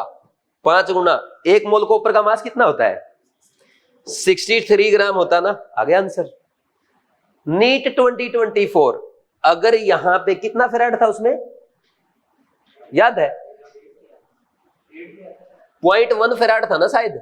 चेक कर लो अगर क्वेश्चन है तो। कितना था? 0.1 फेराड था आई थिंक। जो क्वेश्चन आपसे सोल्व नहीं हुआ था जिसमें ऐसे ऑप्शन थे 31.5 ग्राम, 3.15 ग्राम, 0.1315 ग्राम। बताओ कितना है? मिला? क्वेश्चन ही नहीं मिल रहा थे ना। दिखाओ। हाँ कितना है? दे रखा हुआ ना, ये दे रखा है इसने। कितना? 9.6487 एम्पियर करंट पास किया गया है 100 सेकंड के लिए। तो Q इक्वल टू क्या कर दोगे? IT। तो कूलम में आ जाएगा, गुणा में 100 करोगे तो ये कितना हो जाएगा? यहां से हटा दो, इसको काट दो, ये इतना हो गया। डिवाइड बाई क्या कर दोगे? 96,487 कर दो। फेराड में आ जाएगा, कितना आ गया? 0.01 फेराड आ गया। तो यहां पे देखो, अब इसको भूल जाओ, 10 वाले को हटाओ, इसी क्वेश्चन को सोल्व करते हैं। 2 फेराड से 1 मोल, 1 फेराड से हाफ मोल, 0.01 फेराड से कितना? 0.01 डिवाइड बाई 2, और इतना मोल, मास कितना? 0.01 डिवाइड बाई 2 गुना में 63, कितना? 31.5 ग्राम। 0.315 ग्राम आया कि नहीं आया? किस किस का ठीक था? ऐसे किस किस ने किया था? एग्जैक्ट ऐसे फॉर्मूला लगाया होगा। फॉर्मूला का है, मेरे को तो एक एक नियम आता है। 2 फेराड से 1 मोल, 1 फेराड से हाफ मोल, 0.01 फेराड से मल्टीप्लाई कर दो, जरूरत पड़ती। इलेक्ट्रोकेमिस्ट्री का ये तो लास्ट कॉन्सेप्ट इलेक्ट्रोकेमिस्ट्री का, क्वालिटेटिव एनालिसिस में एक भी फॉर्मूला लिखवाऊंगा। समझे कि नहीं समझे? ऐसे पढ़ेंगे। अब ये तो मैंने आपको बता दिया कि इनऑर्गेनिक, ऑर्गेनिक, फिजिकल हम कैसे पढ़ेंगे। अब मैं आपको ना कैलकुलेशन स्ट्रॉन्ग करना सिखाऊंगा। कोई भी कैलकुलेशन ले आओ आप दुनिया की मेरे सामने, कोई भी कैलकुलेशन, कैलकुलेटर से पहले आंसर दूंगा, कैलकुलेटर से पहले आंसर करूंगा। बस डिफरेंस पता क्या आएगा? डिफरेंस इतना आएगा भाई 0.1 का, 0.02 का, 0.3 का, 0.4 का, 1 यूनिट का डिफरेंस नहीं आने दूंगा। आप जब क्लास में करेंगे ना फिजिकल, सारी कैलकुलेशन ऐसे ऐसे भी नहीं कैलकुलेशन करता मैं, तो ऐसे भी नहीं करता, ऐसे भी नहीं करता मैं, ये कैलकुलेशन ये भी दिमाग लगाता, मैं तो सीधा करता हूं। अच्छा इसका इतना, इसका इतना, ठीक है। और वो मैं आपको भी सिखाऊंगा, समझे कि नहीं समझे? ठीक, तो करें स्टार्ट। एक बार रुक जाओ, फिर मैं 2 मिनट पानी पी लूं, लंबा हो गया ना पढ़ाते हुए। करें फिर स्टार्ट कैलकुलेशन। अच्छा एक बात बताओ, आपकी क्लास में सोल्व ट्रिक लिखवाई गई होगी है? टीचर्स ने सोल्व ट्रिक लिखवाई थी या नहीं लिखवाई थी? ईमानदारी से बताना, नीट 2024 में आपने कितने क्वेश्चंस में सोल्व ट्रिक यूज की है? आपका आंसर मैं करूं, आपने एक भी क्वेश्चन में सोल्व ट्रिक यूज नहीं की। और असल बात बताऊं, हर चैप्टर में कम से कम 5 सोल्व ट्रिक मिलेगी, और आपके कंप्लीट पीसीबी में 80 चैप्टर है, तो 80 चैप्टर में कितनी सोल्व ट्रिक हो गई? 400। कोई काम आई क्या? मैं आपको केमिस्ट्री में एक भी सोल्व ट्रिक नहीं लिखवाऊंगा, क्योंकि अगर सोल्व ट्रिक आपको कोई लिखवा रहा है, वो आपको एक एक्स्ट्रा चीज याद करवा रहा है जो कभी भी काम नहीं आएगी। सोल्व ट्रिक से क्लास में क्वेश्चन सोल्व होते हैं, बेंच पीटते हैं, या बस यस सर, ये सर, वो सर, वो वहां अच्छा लगता है, पेपर में एक भी सोल्व ट्रिक काम नहीं आती है। कितने बच्चे बैठे, सुबह भी यही बच्चों ने बोला कि एक भी सोल्व ट्रिक सर काम नहीं आई, ना कभी आएगी। मैं आपको सबसे बड़ी सोल्व ट्रिक बताऊं सबसे बड़ी सोल्व ट्रिक, अपनी कैलकुलेशन फास्ट करो। जिसकी कैलकुलेशन फास्ट है वो, उसका जिसका दिमाग तेज चलता है, जिसका हाथ तेज चलता है, उससे कोई बड़ी सोल्व ट्रिक नहीं है। और कैलकुलेशन फास्ट करने का एक ही मेथड है, डेली 1 से 30 तक टेबल लिखो, 1 से 30 तक स्क्वायर लिखो, 1 से 15 तक क्यूब लिखो, आपकी कैलकुलेशन बहुत फास्ट हो जाएगी। तो ये नोट करो आज ही, ठीक। अब ये वीडियो यूट्यूब पे भी डालूंगा, क्यों? क्योंकि मैं बताऊंगा ना, 1 से 30 तक डेली टेबल लिखने हैं आप लोगों को, 1 से 30 तक स्क्वायर लिखने हैं आपको, 1 से 15 तक क्यूब लिखने हैं आपको, है ना। और ये डेली कैसे लिखने हैं? अपनी कॉपी में सबसे पहले डॉक्टर, अपना नेम, अपना ड्रीम कॉलेज, जैसे मान लीजिए किसी का MAMC है या AFMC है, एम्स दिल्ली, जो भी है आपका जो मन करे। फिर यहाँ पे डेट डाल दोगे आप, जैसे आपने डाल दिया 28/5/24 ऐसे। फिर जब ये पूरा लिख दोगे, इसके नीचे अपने सिग्नेचर कर दोगे, साथ में टाइम लिख दोगे कि कब लिखे है आपने, लिख दिया। फिर एक कॉपी और लगानी है अलग से, उसमें डेली आपको मिस्टेक्स लिखनी है। कितनी मिस्टेक लिखनी है? 3 मिस्टेक लिखनी है, सिर्फ 3, ज्यादा नहीं, सिर्फ 3 जो मिस्टेक आपसे पेपर में हो सकती है। एक फिजिक्स की, एक केमिस्ट्री की, एक बायोलॉजी की, सिर्फ 3 डेली। संडे की छुट्टी करना चाहो कर लेना, और टेबल में तो संडे की छुट्टी भी मत करना, इसमें कर लेना बेशक संडे की छुट्टी मिस्टेक्स में, ठीक। ये डेली लिखना है। ये आपका 1 जून से लेके 30 जून तक का होमवर्क है। सर फिर इसके बाद क्या करेंगे? इसके बाद मैं बता दूंगा ना क्या करना है। इसके बाद थोड़ा सा लेवल बढ़ाएंगे। अब आप बोल रहे हो ना टेबल कहां काम आएगी, अभी मैं थोड़ी देर में बताऊंगा आपको कैसे काम आएगी, ठीक। ये लिख करके आपको डेली एक फोटो इसका, एक फोटो इसका, 1 जून से स्टार्ट करके 3 मई 2025 तक अपने मम्मी को या अपने पापा को भेजना है। और ये कॉपी मैं कभी भी मंगवा के किसी से भी रैंडम चेक कर सकता हूं। बात समझ में आई? क्योंकि देखो ये काम मैंने स्टार्ट किया था पिछली बार जनवरी में, तो जनवरी में मेरे खूब सिलेक्शन हुए। मुझे मेरी ऑफलाइन क्लासरूम से 5 सिलेक्शन की उम्मीद नहीं थी। अब 45% से ज्यादा बच्चे सिलेक्ट हो रहे हैं, लगभग 43 सिलेक्शन हो रहे हैं। अब जनवरी में 3 महीने मेहनत करके मैं 45% सिलेक्शन रिजल्ट दे सकता हूं, तो मैं जनवरी के बजाय जून से स्टार्ट करके कितना रिजल्ट दे सकता हूं? 70%, 80% रिजल्ट दे सकता हूं, दे सकता हूं। और जितना अच्छा रिजल्ट दूंगा उतने ज्यादा बच्चे आएंगे, उतने पैसे कमाऊंगा, और पैसे कमाने के लिए मैं फिर कुछ भी करूंगा, ठीक भाई। ये तो मजाक की बात है।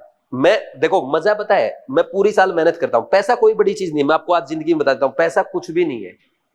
पैसे को आप जितना बड़ा मानते हो ना, वो उससे कई गुना छोटी चीज है। ये रियलाइज होगा आपको कई सालों के बाद, ठीक। लेकिन सक्सेस जो है ना, उसका अलग ही मजा है। मेरे पिछली बार एक बच्चे के 180 आए, इस बार 11 के आए। इस बार मैंने टारगेट ही 50 का रख लिया। क्यों? क्योंकि जब 180 नंबर बच्चे के आते हो फोन करता ना, वो मजा जो आता ना तुम्हें पता भी नहीं उसका, उसको सिर्फ मैं फील कर सकता हूं। अभी भी रोंगटे खड़े हो रहे बोलते हुए, समझे कि नहीं समझे? तो ये जो मजा है सक्सेस का, जो नशा ना, उससे ऊपर कोई नशा नहीं है। ना पैसे का है, ना मकान का, ना दौलत का, ना गाड़ी का, ना घोड़े का, किसी भी चीज का नहीं है। तो मुझे सक्सेस का मजा पड़ गया अब, और उसके लिए मैं किसी भी हद तक जा सकता हूं। कहते ना साम दाम दंड भेद, डंडे मारने हैं, भगाना है, बेइज्जती करनी है, मम्मी पापा को बुला के समझाना है, बताना है, सब करूंगा। तो ये आपको लिख के भेजना है, और ये वीडियो यूट्यूब पे जाएगी। आपके पापा नहीं देखेंगे ना इसको? नहीं देखेंगे ना? देखेंगे, मैं व्हाट्सएप करूंगा, उनको शेयर करूंगा। बच्चे पता क्या करते हैं, मेरी क्लास के बच्चे क्या करते हैं, मैं बताऊंगा आप क्या करोगे। देखो मैं खिंचाई तो करूंगा ही करूंगा भाई, कभी ना कभी गलती तो तुम करोगे ही करोगे। मैं तुम्हारे पापा को फोन करूंगा। बच्चे क्या करते हैं, दिवाली पे घर जाते हैं ना, डिवाइस का नंबर ब्लॉक करके आ जाते हैं, है ना। बच्चे बड़े शरारती है, लेकिन मेरे से बड़ा शरारती कोई नहीं, इस बात का ध्यान रखना। मैंने 10 नंबर रख रखे हैं, 2 नंबर तो ऐसे है मेरी टीम को भी नहीं पता, मैं दूसरे नंबर से फोन कर देता हूं। करो ब्लॉक पापा के फोन में हो। अब आप क्या करोगे, अपने पापा का नंबर चेंज कर दोगे यहाँ पे, है ना। वो तो मेरे पकड़ में ही नहीं आएगा, क्योंकि पिछले 9 साल में मैंने कोई पकड़ा ही नहीं आज तक, ठीक है ना। आप नंबर ही गलत लिख देना यहाँ पे, ठीक है, अपने आप हो जाएगा वो सही, समझे। तो ये करना है काम, ये सबको करना है, चाहे किसी की कैलकुलेशन कितनी फास्ट है, और ये लास्ट डे तक करना है। इसमें बस चेंज करता चलूंगा मैं, है ना, ये नहीं छोड़ेंगे कभी भी, ये बेसिक है। इससे क्या होगा ना, फिर मैं तुम्हें एग्जाम के बाद बताऊंगा। जिस जिसने किया सबके नंबर आ रहे हैं, जिस जिसने बीच में छोड़ा नहीं हुआ, नंबर नहीं आए। जो चीज मैं सितंबर, अक्टूबर, नवंबर, दिसंबर, जनवरी में कर रहा था, वो अभी से स्टार्ट कर रहा हूं, पहले दिन से, ठीक। अब आ जाओ, आगे बढ़ जाए। लोग आता आपको, लोग आता ना आपको, करे सोल्व। चलो मैं लोग ऐसे ही पढ़ा रहा हूं आपको, लिखना लिख लेना, वैसे जरूरत नहीं है, क्योंकि उसमें भी पढ़ाऊंगा थोड़ा सा टाइम पास करने के लिए। घर पे होता नहीं ना मेरा टाइम पास। लोग में अगर बेस ई है, इसको अगर आपको बेस 10 में कन्वर्ट करना है, इसको नंबर कहते हैं, इसको बेस कहते हैं, पता ना। अगर इसको आपको बेस 10 में कन्वर्ट करना है, कैसे करोगे? 2.303 log x बेस 10, यही करेंगे। और हम हमेशा क्वेश्चन किस में सोल्व करते हैं? बेस 10 में सोल्व करते हैं, कोई डाउट नहीं। एक तो ये आपको याद करना होता है। इसके अलावा 3 फॉर्मूले हैं। log x की पावर a अगर है तो नंबर की पावर आगे आ जाती है, कैसे आएगी? a इंटू log x हो जाएगा, पता ना। और अगर ऐसा है log x इंटू y है, इसको क्या लिख सकते हैं? log x plus log y, ये पता है आप लोगों को? Very good. और log क्या है इसमें? x अपॉन y है, तो क्या हो जाएगा? log x minus log y, है ना। बस ये 3 फॉर्मूले काम आएंगे, इसके अलावा और कुछ काम नहीं आएगा। कहो तो एक एक्स्ट्रा वो होता ना, सर को आता है या नहीं आता, चेक करते हैं। अगर ये है ना ऐसे log x और बेस y है, तो इसको आप ऐसे लिख सकते हो log x, यहां बेस, और ये नीचे वाले का बेस क्या हो जाएगा? फिर सेम हो जाएगा, वो आप कुछ भी ले सकते हो, 10 ले लो या e ले लो, है ना, बेस सेम हो जाएगा फिर यहाँ पे। समझ आया कि नहीं? बोलो कोई डाउट है क्या? अब इसके अलावा log 1 कितना होता है? 0। log 1 बेस 10 में, हम हमेशा बेस 10 की बात करेंगे, ध्यान रखना। log 2 कितना होता है? 0.3, है ना। और log 3 कितना होता है? 0.48 या 0.4771 होता है, लेकिन अप्रोक्स 0.48 लिख लो। log 5 कितना होता है? 0.69 होता है, लेकिन आप इसको 0.7 सोल्व कर देना, या 0.69 लिखना चाहो, वो आपकी मर्जी है, ठीक है ना। log 7 कितना होता है? 0.8441 होता है, तो आप इसको 844 लिख लो या 85 लिख लो, जो आपका मन करे। नेक्स्ट, log 10 कितना होता है? नंबर और बेस सेम हो जाए तो क्या हो जाएगा? 1 आ जाएगा। पता क्यों? क्योंकि इसको ऐसे लिख सकते हैं log 10 अपॉन log 10, वो देखो ये वाले फॉर्मूले से कैंसिल, 1 आ जाएगा। समझे कि नहीं समझे? अब log 11 कितना होता है? 1.04। बस ये आपको याद होना चाहिए, याद है सबको? Very good. log x, देखो अगर यहां पे x आपका 1 है ना, तो log x कितना हो जाएगा बेस 10 में? 0। x ग्रेटर देन 1 है तो log x क्या हो जाएगा? Greater than 0। और x लेस देन 1 है तो log x की वैल्यू क्या आएगी? नेगेटिव। ये भी आप पढ़ते हो, है ना। वैसे इनकी रटने की जरूरत नहीं, कोई खास चीज नहीं है। अब मैंने यहाँ पे log 2, log 4, log 6, log 8, log 9 नहीं लिखे। क्यों नहीं लिखे? क्योंकि हम फॉर्मूले से निकाल लेंगे। कैसे देखना एक बार बताना भाई। log 4 की क्या लिख सकते हो आप? log 2 की पावर 2 लिख सकते हो, और 2 की पावर 2 को क्या लिख दोगे? 2 log 2, 2 इंटू 0.3 कितना हो जाएगा? 0.6। समझ आ रहा है? मेहल समझ में आ रहा है बेटा आपको? अगर किसी को नहीं समझ में आ रहा ना, टेंशन मत लेना। मैं आपको ना अभी 15 मिनट लोग पढ़ा रहा हूं, बस 15 मिनट टोटल। लेक्चर में कम से कम 75 मिनट पढ़ाऊंगा, ये चीजें दोबारा पढ़ाऊंगा। अरे मैं ऐसे ही आपको सिखा रहा हूं, देखो कैलकुलेशन फास्ट करने के क्या फायदे हैं, वैसे ही सिखा रहा हूं, टाइम पास कर रहा हूं। ठीक, नेक्स्ट log 6 क्या होगा फिर? इसको आप क्या लिख सकते हो? log 2 इंटू 3, और log 2 इंटू 3 को log 2 प्लस log 3, ये कितना? 0.3, ये 0.48, कितना हो गया? 0.78 हो गया, है ना। अगर मान लीजिए यहाँ पे log 8 लिख दे, क्या लिख दोगे? log 2 की पावर 3, 3 आ जाएगा आगे, 3 इंटू log 2, log 2 कितना होता है? 0.3, तो कितना हो गया? हो जाएगा ऐसे। और log ऐसे ही आपको लिख के दे दे, मान लीजिए log 9 लिख दिया, या 27 लिख दिया, या 81 लिख दिया, क्या लिखोगे? log 3 की पावर 4, और इसको 4 log 3, तो कितना? 4 इंटू 0.48 कर लोगे ना, ऐसे हो जाएगा। अब मैं पूछूं आपसे, log 1728 बताओ कितना होगा? Very good. किसी को आइडिया आया इनकी तरह ये log 12 का क्यूब है? नहीं आया ना। अच्छा सुनो, मैं log 12 का क्यूब भी नहीं कर रहा हूं, मैं और ज्यादा खतर। चलो पहले मैं log 12 का क्यूब करके दिखाता हूं, फिर बताऊंगा आपको एक मस्त चीज बताऊंगा। देखना, आपको ऐसी चीज सिखा रहा हूं, आप ना सेकंड में क्वेश्चन सोल्व करेंगे। 1728 ये 12 का क्यूब होता है। किसका क्यूब है? 12 का क्यूब है। तो इसको क्या लिख सकते हो आप? 3 इंटू log 12 लिख सकते हो, 3 आगे आ जाएगा पावर में। 3 इंटू log 12 को क्या लिख सकते हैं? log 4 इंटू 3, तो log 4 प्लस log 3 लिख सकते हो। ये कितना है? 0.6, ये कितना? 0.48, यानी 3 इंटू 1.08, कितना आ गया? सही तो है ना? कितना आ जाएगा? 3.24। और मेरा आंसर बताऊं कितना है? मेरा 3.3। मैं अगर इसको ना ऐसे सोल्व ना करता, मैं पता क्या करता? मैं, मेरे पेपर में एक क्वेश्चन आ जाए ना, मैं नहीं करूंगा इसको सोल्व, मेरे पास इतना टाइम है ही नहीं। मैं log 1728 को मैं log 2000 लिख लूंगा। log 2000 का मतलब log 2 गुना में 1000, तो इसको लिख दोगे log 2 प्लस log 1000। 1000 क्या होता है? 10 की पावर 3, 3 log 10, ये कितना? log 2 कितना? 0.3, और ये 3.3। डिफरेंस देखो मेरे आंसर में कितना है? 3.24 और 3.30 में कितना डिफरेंस है? 0.06 का। मायने रखता है क्या? नहीं रखता है। समझ आया क्यों? चलो ये तो छोटी चीज है। किसी के पास कैलकुलेटर है? गूगल पे या कुछ निकालो, फोन निकालो, लो खोलो, देखना कौन फास्ट करेगा। ठीक है, आप बोलना, कुछ भी बोलना। करें स्टार्ट? करें भाई स्टार्ट? तो लिखना अपने गूगल पे, गूगल की स्पीड ज्यादा या मेरी स्पीड ज्यादा, चेक करते हैं। log 82,998, 998 कर इसका log, मेरा आंसर आ गया 4.9। log 9,324 कर, जल्दी से गूगल पे करो ना, मेरा तो आंसर आ चुका है।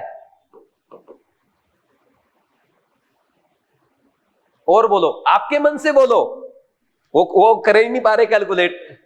आप अपने मन से बोलो कोई भी नंबर जो मन में आ रहा है, बोलो। लोग बोलो बेटा। 723 बोला इन्होंने ना, करो इसका। इसका आ गया मेरा आंसर 2.85। चेक करो, आप देखो कितना आ रहा है इसका log 723 का, यही आ रहा है। आप और बोलो, जो मन में आ रहा है वो बोलो। 869, इसका आंसर आ गया मेरा 2.94। चेक करो बेटा, 2.93, 0.01 का डिफरेंस है। और बोलो आप लोग जो आपके मन में आ रहा है। log 977 इसका आएगा लगभग 2.99 98.01 का डिफरेंस है। और बोलो जो मन में आ रहा है, जितना बड़ा नंबर, पॉइंटों में बोलो आप। अब मजा नहीं आया यार, ये बहुत छोटी चीज है। ऐसे बोलो सर 6.34 का, ऐसे बोलो, कुछ ऐसा अलग सा बोलो। लोग बोलो जल्दी से। 9.89 इसका तो क्या ही बताऊंगा बेटा, लगभग 1 आ गया। और बोलो कोई ढंग का बोलो जिसमें मेरा पसीना छूटे। लोग, अरे यार उससे थोड़ा कुछ होगा। मैं 559.6 को तो 559 ही मान लूंगा। देखो जैसे आप पता क्या कर रहे हो, देखो मैं एक चीज बताता हूं आपको। जैसे मैं सोल्व कर रहा हूं, आप लोग 200 को तो बहुत फास्ट सोल्व कर लोगे ना। एक सेकंड, कहां गए, इनका लेते हैं, ये लेते हैं, 723 लेते हैं, ठीक है। आप इसको ना एक बार लोग 700 लिख लो और लोग 800 लिख लो, सही है। तो लोग 723 तो इन दोनों के बीच में आएगा ना, ठीक है ना, दोनों के बीच में आएगा ना। अब चेक करना लोग 700 कितना होता है, 7 गुना 100, 100 का तो हो गया 2 प्लस 0.85, 2.85 से तो बढ़ा। और ये कितना होता है 2.90 से छोटा। कितना डिफरेंस आएगा 0.05 के बीच में, कहीं भी कुछ भी लिख दो। अब 2.86 लिख दो, 2.87 लिख दो। नहीं समझे। मैं क्या करता हूं, लोग में अप्रोक्सीमेशन लेता हूं खुले दिल से। आप ये देखो, आपने 82,000 लिखा था ना, मैंने पता क्या 1 लाख मान लिया इसको। 1 लाख का लोग बताना आप कितना होगा। लोग 10 की पावर 5 है, ये 5, तो ये 5 से थोड़ा सा छोटा होगा। नहीं समझे। अब बोलो, अरे आपको तो ऐसे जैसे अब बच्चे पता क्या करते हैं, घबरा जाते हैं। पता क्यों घबराते हो आप? आपको किसी ने बोल दिया लोग 7.3, आपकी आदत पता क्या है, आप इसको लिखते हो लोग 73 इंटू में 10, फिर आपके इसके फैक्टर नहीं बनते, फिर आप इसको 72 मान लेते हो, फिर आप इसको क्या करते हो 8 गुना 9 गुना 10, ये 10 की पावर -1, ऐसे करते हो ना, यही करते हो ना, पक्का यही करते हो ना। मैं इसको पता क्या करूंगा, लोग 7 ही मान लूंगा। बोला सर ये तो ठीक है, ऐसे करके दिखाओ। अब बोला सर पेपर में तो हमारे कैसे आता है 1.74 गुना में 10 की पावर -4, यही आता होगा ना आपके, ऐसे आते हैं ना। तो आप इसको लिख लो ना लोग 2 इंटू 10 की पावर -4। आप सोल्व करो उस पर, मेरा आ गया answer -4 plus 0.3 equal to 3.7 minus का आंसर। चेक करो आप, मेरा आंसर आ चुका है। गूगल पे करो। ऐसे मैं कैलकुलेशन आपको क्लास में सिखाऊंगा और इसीलिए टेबल स्क्वायर क्यूब लिखवा रहा हूं। अगर आपकी ऐसी कैलकुलेशन हो गई, सोचो क्या फायदा है। कम से कम 4 से 5 क्वेश्चन तो केमिस्ट्री में आ रहे हैं आजकल टफ, और 10 से 12 मतलब लंबी कैलकुलेशन जो आपकी 4-4 5-5 मिनट वेस्ट करती है, फिजिक्स में आ रहे हैं। जब आपके 10 से 15 क्वेश्चन ऐसे होंगे जो 3 से 4 मिनट खाने वाले थे और उनको आप 1-1 मिनट में कराओगे, तो 1 घंटे की बजाय कितने मिनट में कर दिया, 15 मिनट, 20 मिनट, 30 मिनट। दूसरे बच्चों से आगे बढ़ जाएंगे नहीं बढ़ जाएंगे? भाई कंपटीशन है, दूसरे से तेज दौड़ना पड़ेगा, दूसरे से तेज नहीं दौड़ोगे तो हार जाओगे। समझे कि नहीं समझे? तो बताओ लोग टफ है क्या? ये ऐसे में आपकी कैलकुलेशन। और अकेला केमिस्ट्री से मैं क्या कर सकता हूं, मैं कुछ नहीं कर सकता अकेला केमिस्ट्री से। मैं आपके फिजिक्स में भी नंबर बढ़ाऊंगा, बायो में भी नंबर बढ़ाऊंगा। आप बायो रटते हो ना, मेरे पास पढ़ने के बाद रटना छोड़ दोगे, समझना शुरू कर दोगे। और किसी की इच्छा ना क्या लोग में चेक करने की, मेरे को टेस्ट करना चाहता है क्या कोई कैलकुलेशन में चेक करना चाहता हो? एंटी लॉग भी सिखाऊंगा, सिखाऊं? एंटी लॉग का मतलब क्या होता है, देखो आपने लिया log 2, log 2 का मतलब कितना 0.3 होता है। Take anti log both side, आप क्या करोगे anti log of log 2 and this side anti log of 0.3, ठीक, कैंसिल हो जाएगा। log x से एंटी लॉग कैंसिल हो जाएगा। अरे एक तो है x और एक x इनवर्स होता ना, कैंसिल नहीं हो जाएगा, 1 नहीं आ जाएगा। तो कितना बच गया इधर 2, देन एंटी लॉग ऑफ 0.3 कितना होता है 2। और इसको हम पता कैसे लिखते हैं, ऐसे लिखते हैं एंटी लॉग ऑफ 0.3 को ना आप ऐसे लिख लेते हो 10 की पावर 0.3। किसी का एंटी लॉग लेना है ना तो उसको ना 10 की पावर पॉइंट में ले जाओ, तो इसका आंसर कितना आया 2। ऐसे ही अगर मैं 10.48 लिख दूं, इसका आंसर कितना आएगा 3। 10.7 का 5, 10.85 का 7, 10.9 का 8, 10.95 का हो जाएगा ना ऐसे पक्का। अब देखो, अब किसका एंटी लॉग लेना, आ जाओ मैदान में। अब आप जो बोलो उसका एंटी लॉग लेंगे हम। बोलो सर एंटी लॉग ऑफ 1.3 ले लूं तो मारेगा मेरे को, है ना पक्का। चल पहले मैं इजी करता हूं। 1.3 लिया, 1.3 क्या होगा 2 की पावर 1.3। इसको क्या लिख सकता हूं 2 की पावर 1 प्लस 0.3। और किसी की पावर ऐसी हो तो, किसी की पावर ऐसे हो x प्लस वाई हो तो उसको कैसे लिख दो 2 की पावर 1 इंटू 2 की पावर 0.3 लिख सकते हो। ओ सॉरी 10 की लिखो यार, गलत कर दिया, सॉरी 10 की पावर नहीं है और ये भी 10 की पावर, तो इसको क्या लिखोगे 10 की पावर 1 गुना 10 की पावर 0.3। ये कितना है 2 इंटू 10, 20 का लॉग इतना ही आएगा। ठीक, ऐसे ही कोई और आ जाए भाई, आपको बोल दे कि एंटी लॉग ऑफ आप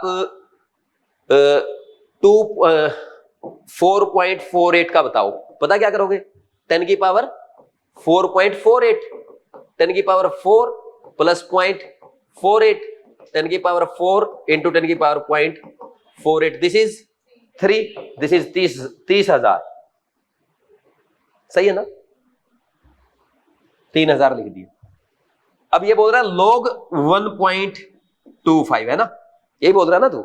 अब देख 10 की पावर 1.25, 10 की पावर 1 गुना में 10 की पावर 0.25, सही है ना।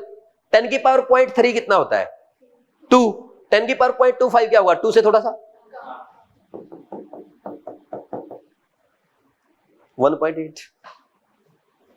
समझा कि नहीं समझा, 1.8 1.7 ऐसा ही आएगा।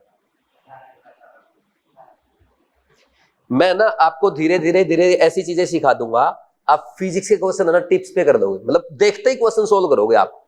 लेकिन कब, जब ये मेरी सारी बातें मानोगे, ये वाली बात मेन करके, ये जो मैंने आपको आज लिखवाया ना, ये बात जब आप मेरी सही से फॉलो करोगे ना, फिजिक्स का क्वेश्चन जो बच्चे 5 मिनट में कैलकुलेशन नहीं कर पाएंगे, आप 60 सेकंड से कम टाइम में सोल्व कर देंगे। अब मुझे देखो ना मैं कैसे कर रहा हूं। मैंने 9-10 में कोटा में पढ़ाई की थी, मैं तब से लेके 2018 तक मैंने ये काम किया है, मास्टर बनने के बाद भी, क्योंकि मेरे को मजा आता है इसमें। अब मेरी कैलकुलेशन इतनी फास्ट हो चुकी है, मैं क्या करूं इसका लिख के, आपने देखी ना अभी। ठीक, तो ऐसे एंटी लॉग करते हैं, है ना। अभी ये मैंने लॉग का वैसे डेमो दिया, बहुत कम लॉग करवाया मैंने, और आप लॉग करोगे माइनस वाला आ जाएगा ना, जैसे मान लीजिए -1.7 आ गया, है ना।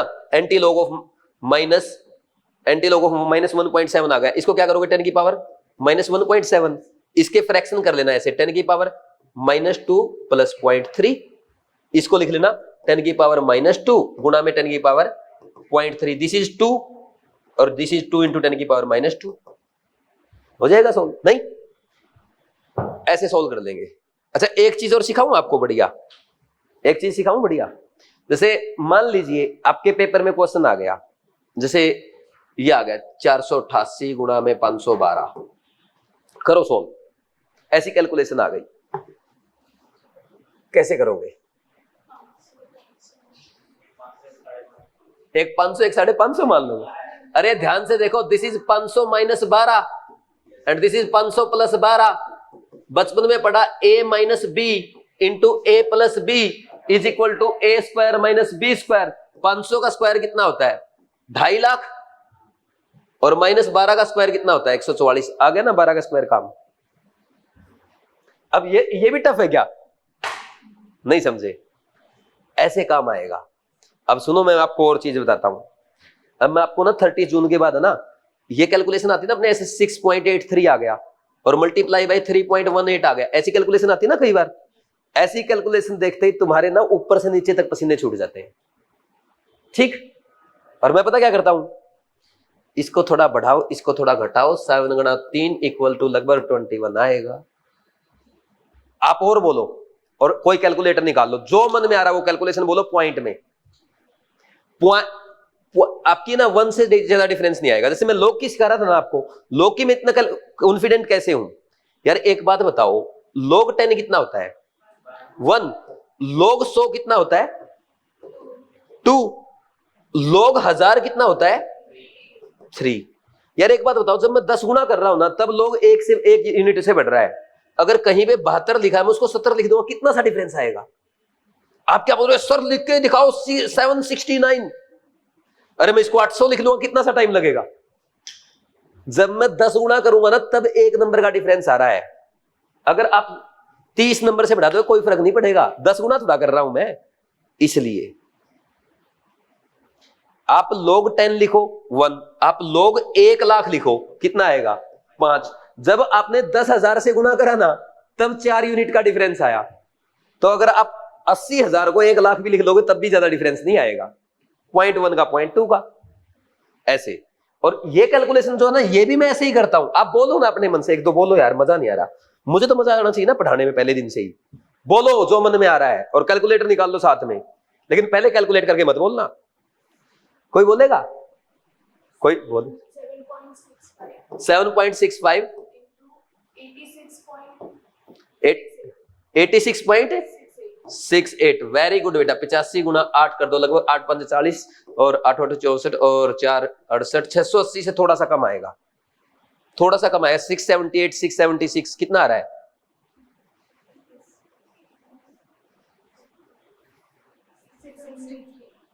6 तो 17-18 डिफरेंस आ गया मेरा, तो कोई बात नहीं।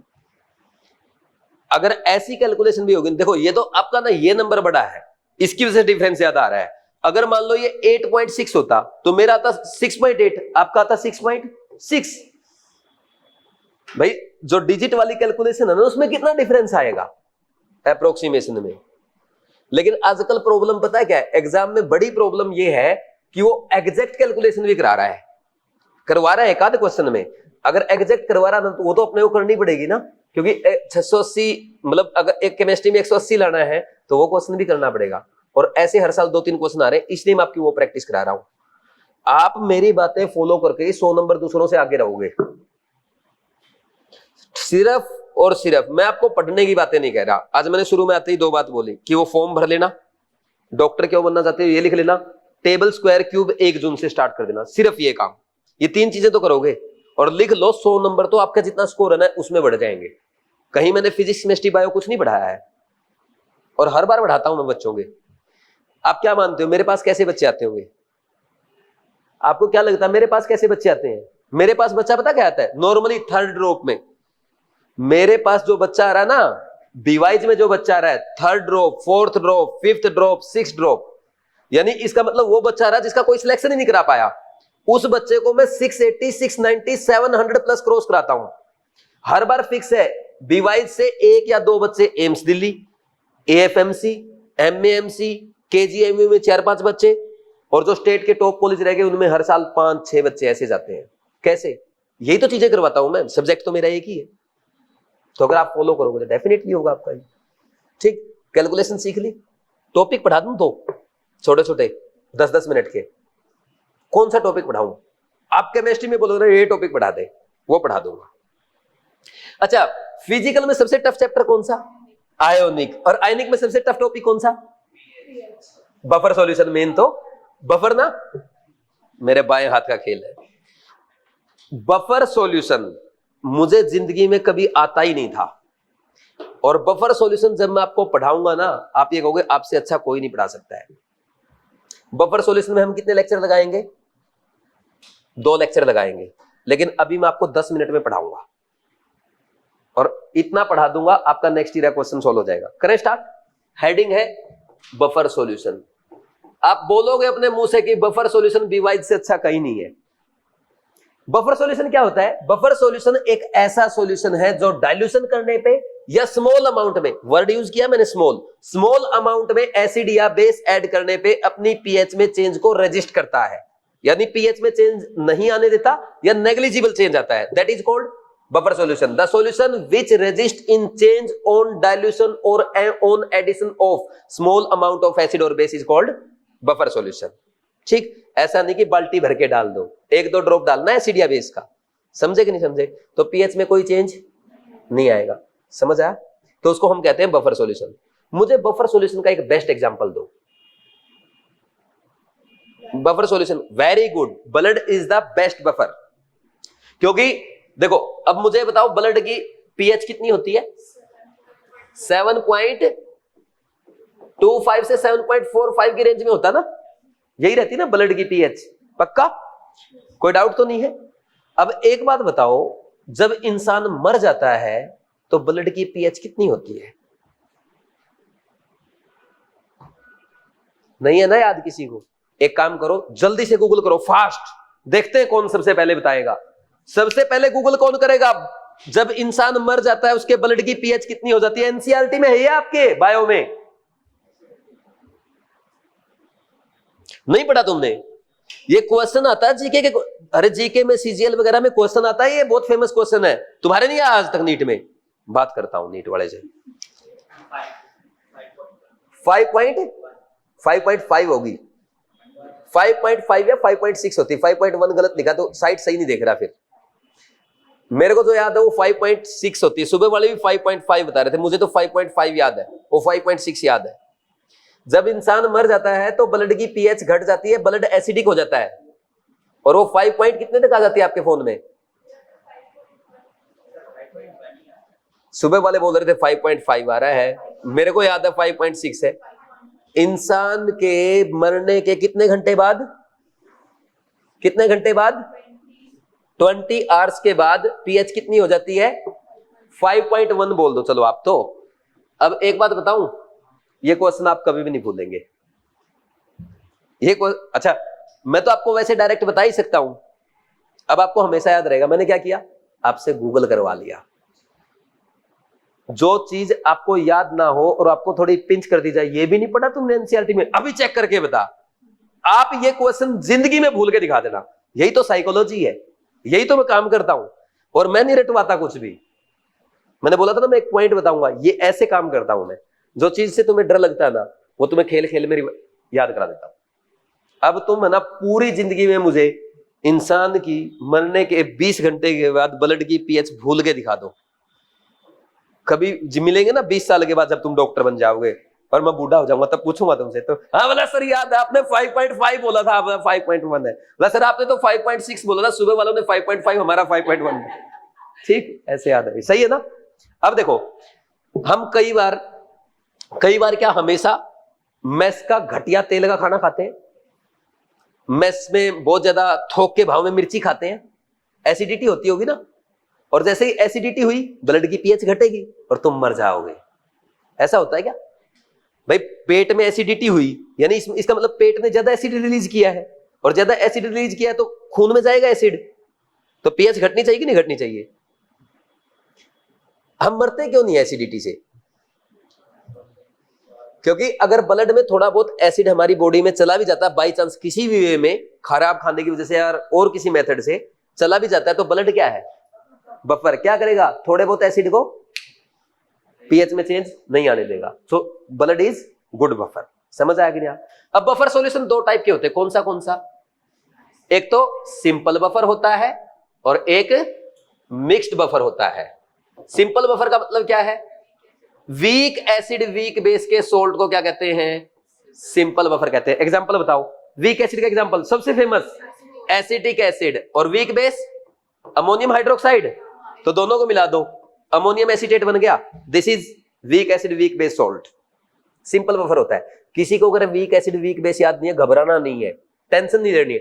मैं आपकी नॉलेज चेक नहीं कर रहा हूं। जिस बच्चे को कुछ भी नहीं आता वो मेरा सबसे फेवरेट स्टूडेंट है। क्यों? क्योंकि मैं जो उसको सिखाऊंगा वो जल्दी सीखता जाएगा। मैं तो जीरो से पढ़ाऊंगा, what is chemistry, what is matter, what is atom, what is molecule. तुम्हें एटम मॉलिक्यूल भी नहीं आता है, 3 जून को आते ही ये क्वेश्चन पूछूंगा, तुम नहीं बता पाओगे कोई भी, चैलेंज। और क्वेश्चन बहुत आसान पूछूंगा।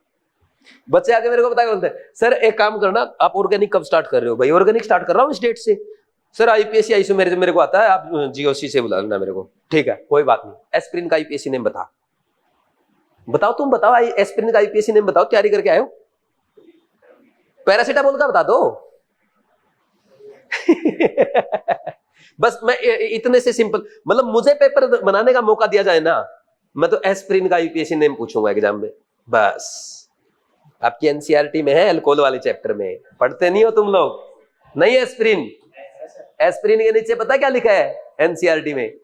एस्पिरिन एंटीपायरेटिक है, एनाल्जेसिक है, और ये हार्ट क्या बोलते हैं उसको, ब्लड प्रेशर को भी कंट्रोल करता है, मतलब हार्ट पेशेंट जो रहते हैं ना उनको भी दिया जाता है। और इसके अलावा ये ब्लड थिनर भी है।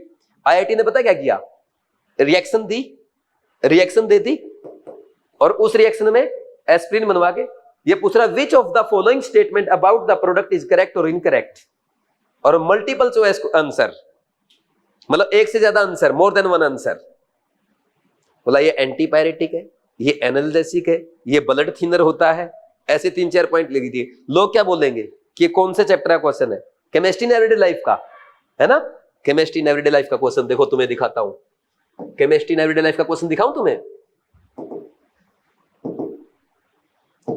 अरे खुल जाए यार, परेशान कर रहा है। अब देखो कि आपको एनसीईआरटी में कहां दिक्कत आती, देखना कहां गया भाई हमारा alcohol. Chemistry in everyday life तो है ही नहीं ना सिलेबस में। अगर क्वेश्चन तुम्हारे आ गया, तुम बोलोगे इसको केमिस्ट्री इन एवरीडे लाइफ का क्वेश्चन, मैं बोलूंगा ये अल्कोहल का क्वेश्चन है। कैसे ये अल्कोहल का क्वेश्चन? ये देखो तुम लोग, अभी दिखेगा तुम्हें कैसे ये अल्कोहल का क्वेश्चन। ये कौन सी रिएक्शंस आ गई? ये ईथर आ गया क्या? इससे ऊपर मिलेगा, एक सेकेंड। आईआईटी ने देखना क्वेश्चन कहां से बनाया है। आईआईटी का कहां रहा?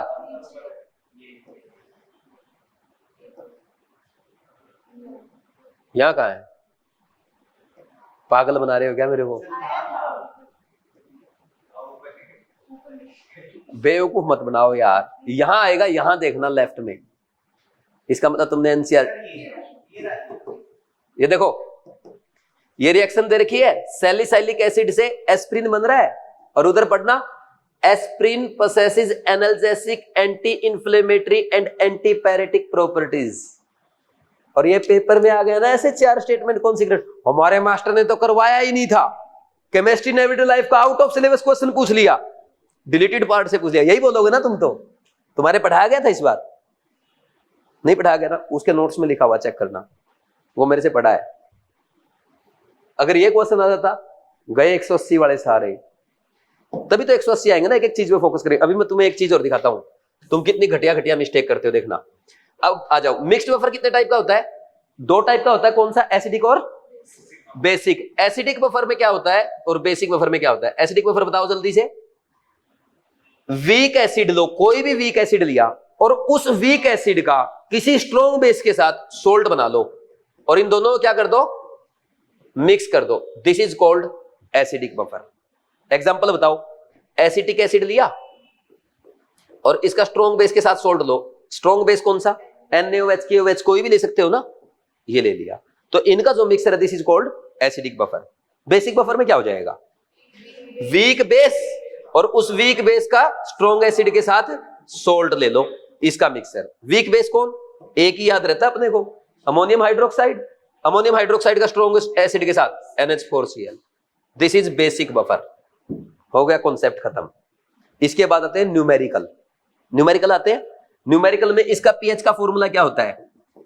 pKa plus log salt upon acid की कंसेंट्रेशन। ये फॉर्मूला तो याद करना पड़ेगा भाई, ऐसा फॉर्मूला जरूर याद करना पड़ेगा। बोला सर इसको करो ना आप यूनिटरी मेथड से। मैं जादूगर नहीं हूं भाई, जो क्वेश्चन हो सकता है उसी को तो करेंगे, ये तो याद करना पड़ेगा ना सबको। अब लोग पता क्या बोलते हैं, केमिस्ट्री रटने का सब्जेक्ट है ना, और फोर्स इक्वल टू mm आगे पेट से सीख के आया था, है ना। बेइज्जती करते केमिस्ट्री। मैं तो ना 1 मिनट में फिजिक्स वालों को उधेड़ दूंगा। फोकल लेंथ का फॉर्मूला कहां से डिराइव करके आया था? सारे फॉर्मूले रटते थे ये तुम फिजिक्स में। बोला केमिस्ट्री रटने का, और ये ना पेट से निकलते, बोला डॉक्टर साहब फोर्स इक्वल टू m में होता है। v² minus u square equal to 2as। कहां से पढ़ के आए थे? कहां से पढ़ के आए थे? अरे कहां करा था तुमने? s equal to ut plus half at square, है ना बचपन में ना। जब तुम 1.5 साल के थे ना तब आपस में बातें करते थे, फर्स्ट इक्वेशन ये है, सेकंड इक्वेशन ये, थर्ड ये, है ना, रटते ही हो सारी चीज। अब इधर आ जाओ, इसमें POH क्या होता है?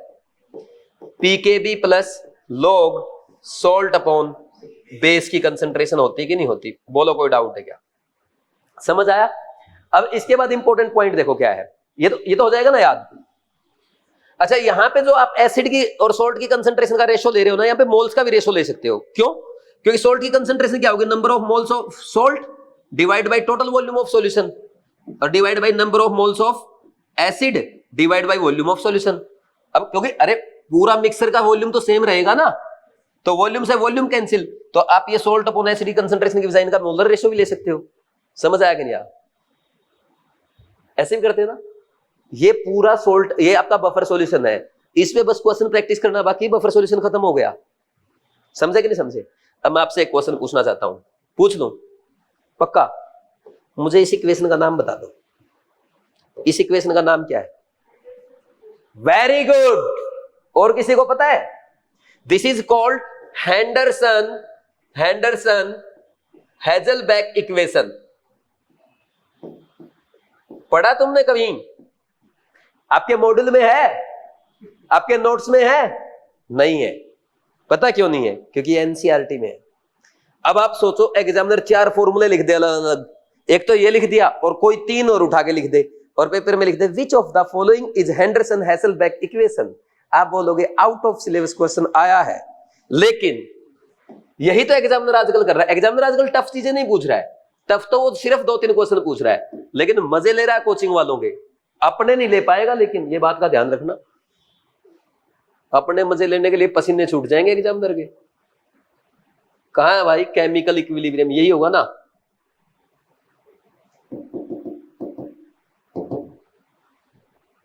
Chemical and ionic equilibrium.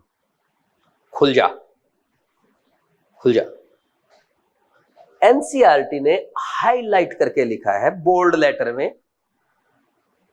पढ़ा था कभी? बताया था किसी टीचर ने? सोचो यार, अगर एग्जाम में ये आ जाए हैंडरसन हेजलबैक इक्वेशन क्या है, क्या पढ़ाया भाई तूने 1.5 लाख में? शुक्र मनाओ ये क्वेश्चन नहीं आया इस बार, नहीं इतनी भयंकर बेइज्जती करता कोचिंग वालों की यूट्यूब पे। ये तो एनसीईआरटी नहीं, ये तो दिखती है ना, ये एनसीईआरटी सबको दिख रही है ना। ये अपने कृष्णा बैच की एनसीईआरटी, ये भी मिलेगी तुम्हें। और इसमें जो भी हाईलाइटेड पॉइंट है ना, क्वेश्चन सिर्फ वहीं से आएगा, क्योंकि एग्जामिनर को परमिशन नहीं है एक्स्ट्रा पूछने की। क्यों? क्योंकि जो भी इंपॉर्टेंट पॉइंट है सारे हाईलाइटेड है, जहां से क्वेश्चन बन सकता है। नहीं, आगे बढ़ जाऊं? बफर सॉल्यूशन समझ में आया? एक टॉपिक और कराऊं, इलेक्ट्रोलिसिस पढ़ाऊं तुम्हें? इलेक्ट्रोलिसिस भी टफ लगता ना तुम्हें? इलेक्ट्रोलिसिस के प्रोडक्ट आपसे नहीं पूछे जाते भाई? एक्वस NaCl का अगर हम इलेक्ट्रोलिसिस करेंगे कैथोड पे क्या बनेगा, एनोड पे क्या बनेगा, आते ना ऐसे क्वेश्चन। अगर एक्वस कॉपर सल्फेट का इलेक्ट्रोलिसिस करेंगे, आते कि नहीं आते ऐसे क्वेश्चन? नहीं कर पाते ना?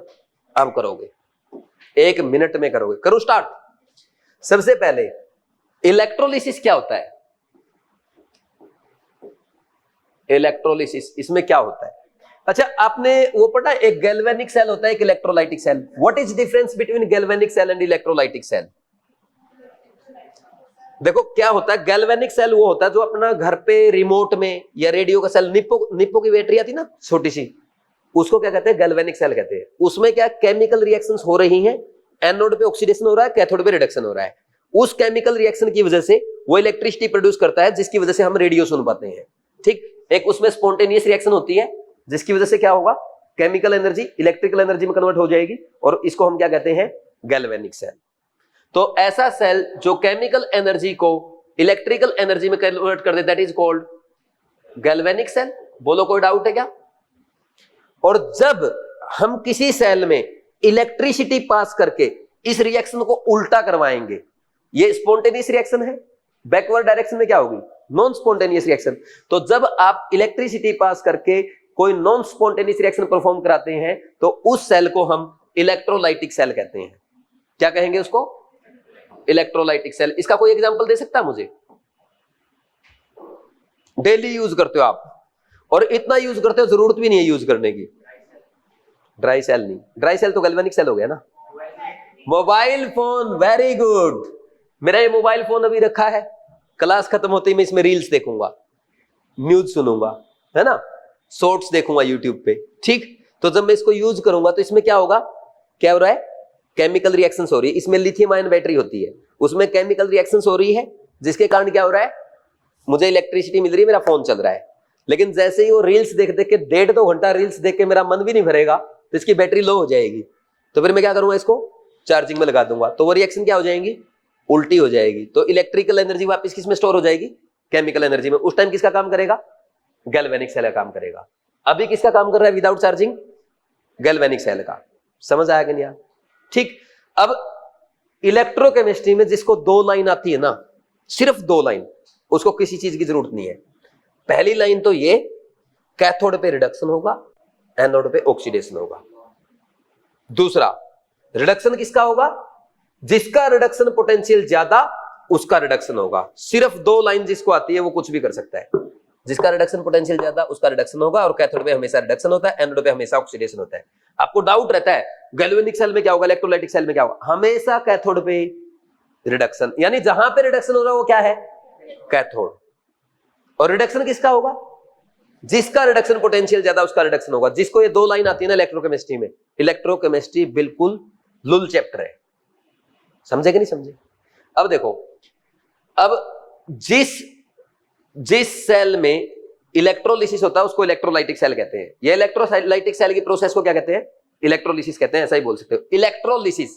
Electro means electricity, lysis means bond breaking. तो इलेक्ट्रिसिटी पास करके केमिकल रिएक्शन करवाना या बॉन्ड तोड़ना, उसको क्या कहते हैं? इलेक्ट्रोलिसिस। अब ये एक सेल में इलेक्ट्रोलिसिस हो रहा है, कैसे क्या करेंगे? ये बनाया एनोड, ये बनाया कैथोड, इनको जोड़ दिया एक्सटर्नल बैटरी से। जहां पे छोटा टर्मिनल होता है वहां पे क्या होगा? रिडक्शन होगा। तो ये बनेगा कैथोड और ये बनेगा एनोड। बोलो कोई डाउट है क्या? अब मैंने आपको बोला कि मोल्टन NaCl का क्या कराओ? इलेक्ट्रोलिसिस कराओ और प्रोडक्ट बताओ, कैसे आएगा? पता क्या होगा? मोल्टन NaCl का मतलब क्या होता है? पहले तो ये बताओ। हमारे घर पे नमक रखा है सॉलिड, उसको एक काम करो, उसको गर्म करना शुरू करो जब तक वो लिक्विड स्टेट में ना आ जाए। तो जैसे ही वो सॉलिड से लिक्विड स्टेट में आ जाएगा, इसको मोल्टन NaCl या फ्यूज्ड NaCl कहते हैं। अब जब आप इसमें से इलेक्ट्रिसिटी पास करोगे तो आपके यहां पे इसमें क्या है? इलेक्ट्रोलाइट Na+ और Cl- आयंस है। तो रिडक्शन किसका होगा? कैटायन का। कैटायन का कहां पे? कैथोड पे। तो कैथोड पे कौन डिपॉजिट होगा? सोडियम। और एनोड पे क्या हो जाएगा? Cl- का ऑक्सीडेशन, क्या बन जाएगी? Cl2 gas. तो आपसे पूछे जाते हैं ना कैथोड और एनोड के प्रोडक्ट, ऐसे बता दोगे? देखो, अगर आपको मोल्टन दिया गया तब दिक्कत नहीं है। दिक्कत पता कब है? जब एक्वस दे देगा। क्यों? क्योंकि मोल्टन में तो कैटायन का रिडक्शन, एनायन का ऑक्सीडेशन। लेकिन जैसे ही एक्वस आएगा, एक्वस का मतलब क्या? आपने पानी लिया और पानी में क्या डाल दिया? NaCl। अब देखो, Na+ को बोलेगा दोस्त रुक, मैं भी दौड़ में हूं। Cl- को बोलेगा रुक दोस्त, मेरा भी ऑक्सीडेशन हो सकता है। तो कंपटीशन हो जाएगा एनोड और कैथोड दोनों पे। Cl- Na+ के साथ साथ किसका? वाटर का। ठीक। तो अब यहां पे वाटर का अगर ऑक्सीडेशन होगा तो O2 मिलेगी, और वाटर का रिडक्शन होगा तो H2 मिलेगी। ये मैं आपको रिएक्शंस लिखवाऊंगा, अभी बस बता रहा हूं। वाटर रिड्यूस होकर क्या देता है? H2 गैस, ऑक्सीडाइज होके O2 गैस। सही है ना? अब ये बताओ, कैथोड पे किसका रिडक्शन होगा? जिसका रिडक्शन पोटेंशियल ज्यादा उसका रिडक्शन होगा। बोलो कोई डाउट है क्या? नहीं समझ आया यार? मजा नहीं आया? जिसका रिडक्शन पोटेंशियल ज्यादा उसका रिडक्शन होगा। अब रिडक्शन पोटेंशियल कैसे पता? इलेक्ट्रोकेमिकल सीरीज में याद करनी है, वो कर रखी ना आपने याद। किस किस को याद है? बहुत गलत काम किया, याद नहीं करनी है वो। मुझे भी याद नहीं है, याद करने की जरूरत भी नहीं है। क्यों? क्योंकि सारे क्वेश्चन मैं अब सोल्व कराऊंगा बिना याद कराए। मैंने इलेक्ट्रोकेमिकल सीरीज नहीं पढ़ाई ना, फिर भी क्वेश्चन सोल्व होंगे। और कितने सेकंड में? सिर्फ 3 सेकंड में। समझे कि नहीं समझे? इलेक्ट्रोकेमिकल सीरीज बेटा इसको रट लो, इसकी ये ट्रिक है, इसको याद करना है। क्यों याद करना है? क्योंकि इसको जब याद करोगे ना बाकी इलेक्ट्रोकेमिस्ट्री भूल जाओगे, और बाकी इलेक्ट्रोकेमिस्ट्री भूल जाओगे तो क्वेश्चन सोल्व नहीं होंगे, और क्वेश्चन सोल्व नहीं होंगे तो दोबारा ड्रॉप करोगे। हमारी कोचिंग में बच्चे ज्यादा होंगे, मेरा पैकेज बढ़ेगा। देखो बेटा आपने कितना बढ़िया काम किया। नहीं करनी इलेक्ट्रोकेमिकल सीरीज याद, समझे कि नहीं समझे? इलेक्ट्रोकेमिकल सीरीज याद करोगे, ऐसे पता नहीं कितनी सीरीज याद करवाते, कोई सीरीज याद नहीं करेंगे हम क्लास में। ये रटने वाला काम ही नहीं करना, मुझे ही नहीं आता है यार। आप एक काम करना, पिछले 15, 20, 30 साल के क्वेश्चन उठाओ इलेक्ट्रोकेमिस्ट्री के, जाके मिल जाएंगे ना, मार्केट में 32 साल की बुक आती है। आप क्वेश्चन उठाना कहीं भी, अगर इलेक्ट्रोड पोटेंशियल की वैल्यू याद करने का क्वेश्चन मेरे को मिल जाए, मैं पढ़ाना छोड़ दूंगा। आपने सोल्व किया होगा ना बेटा, प्रीवियस ईयर क्वेश्चन सोल्व किए थे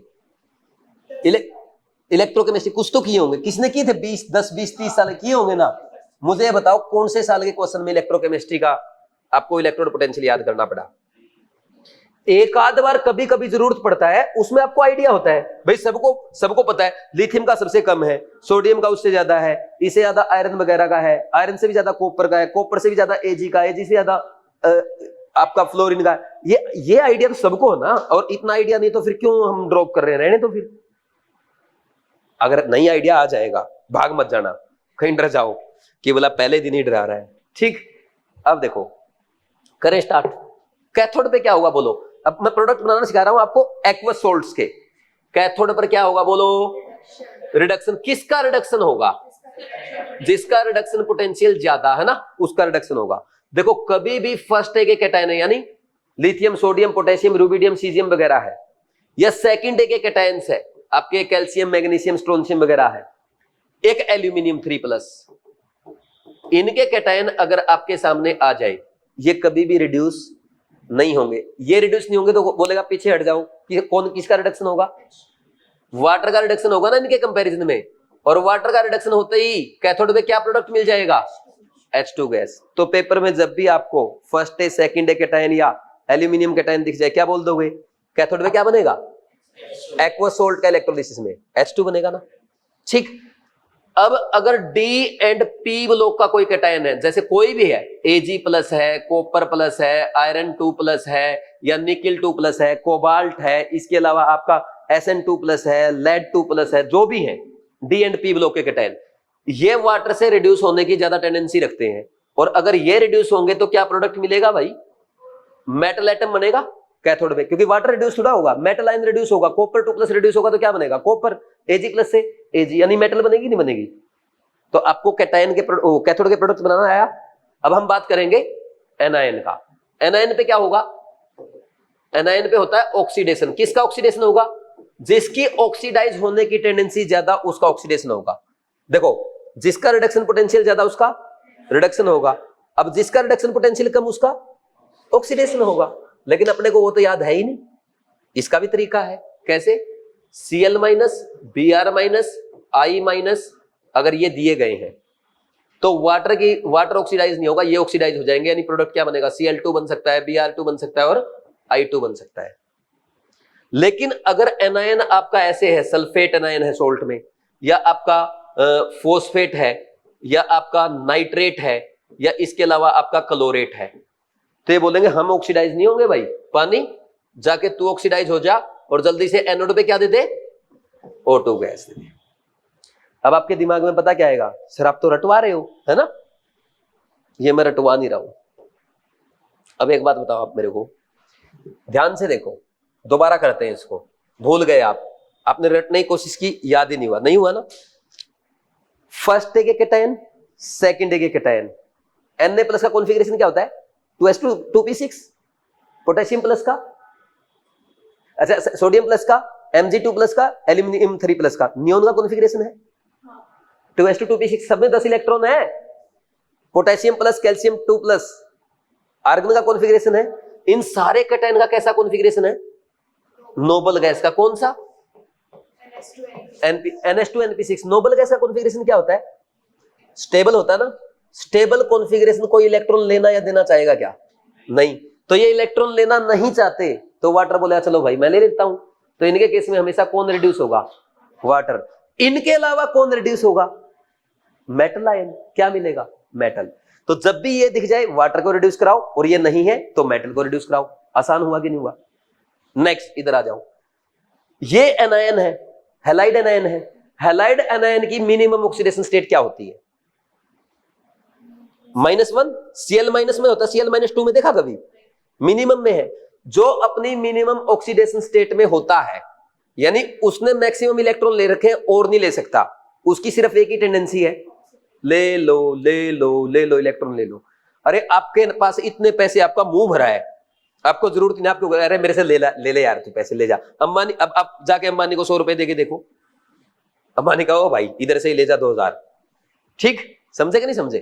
तो इनका मन भरा हुआ है, ये खुद क्या बोलेंगे, भाई हम ऑक्सीडाइज होंगे, हमारे पास खूब इलेक्ट्रॉन देने के लिए। और वैसे भी देखो न्यूट्रल से ज्यादा टेंडेंसी तो एनायन की होगी है ना, पॉसिबल है, तो ये रिड्यूस हो जाएंगे। लेकिन जब ये आएंगे ना, ये अपनी मिनिमम ऑक्सीडेशन स्टेट में, इसलिए कोई भी मिनिमम ऑक्सीडेशन स्टेट में होगा ना, उसकी ऑक्सीडाइज होने की टेंडेंसी ज्यादा रहती है, एक्सेप्ट फ्लोराइड। फ्लोराइड का कोई ऑक्सीडाइजेशन नहीं कर सकता, फ्लोराइड बहुत खतरनाक है, ये पढ़ते हो ना आप। अब नेक्स्ट इधर आ जाओ, सल्फर किस में है? +6 में, ये +5 में, ये +5 में, +7 में, सारे किस में है? अपनी मैक्सिमम ऑक्सीडेशन स्टेट में है। अरे इन्होंने जितने इलेक्ट्रॉन दे सकते थे बेचारों ने दे दिए, अब और ऑक्सीडेशन कैसे करोगे भाई? नहीं कर सकते ना। मेरे पास 100 रुपए थे, मैंने 100 रुपए इस गुड़िया को दे दिए, तो मेरे से और लेके दिखा, है ही नहीं मेरे पास, मैं कहां से दूंगा? तो ये अपनी मैक्सिमम ऑक्सीडेशन स्टेट में ये और इलेक्ट्रॉन नहीं दे सकते हैं, और नहीं दे सकते तो इनका ऑक्सीडेशन नहीं हो सकता है, और इनका नहीं हो सकता तो कौन पड़ा सॉल्यूशन में? पानी। तो पानी का ऑक्सीडेशन होगा ना एनोड में, क्या मिलेगा? O2। समझ आया कि नहीं? अब 3-3 सेकंड में आप आंसर बताओगे।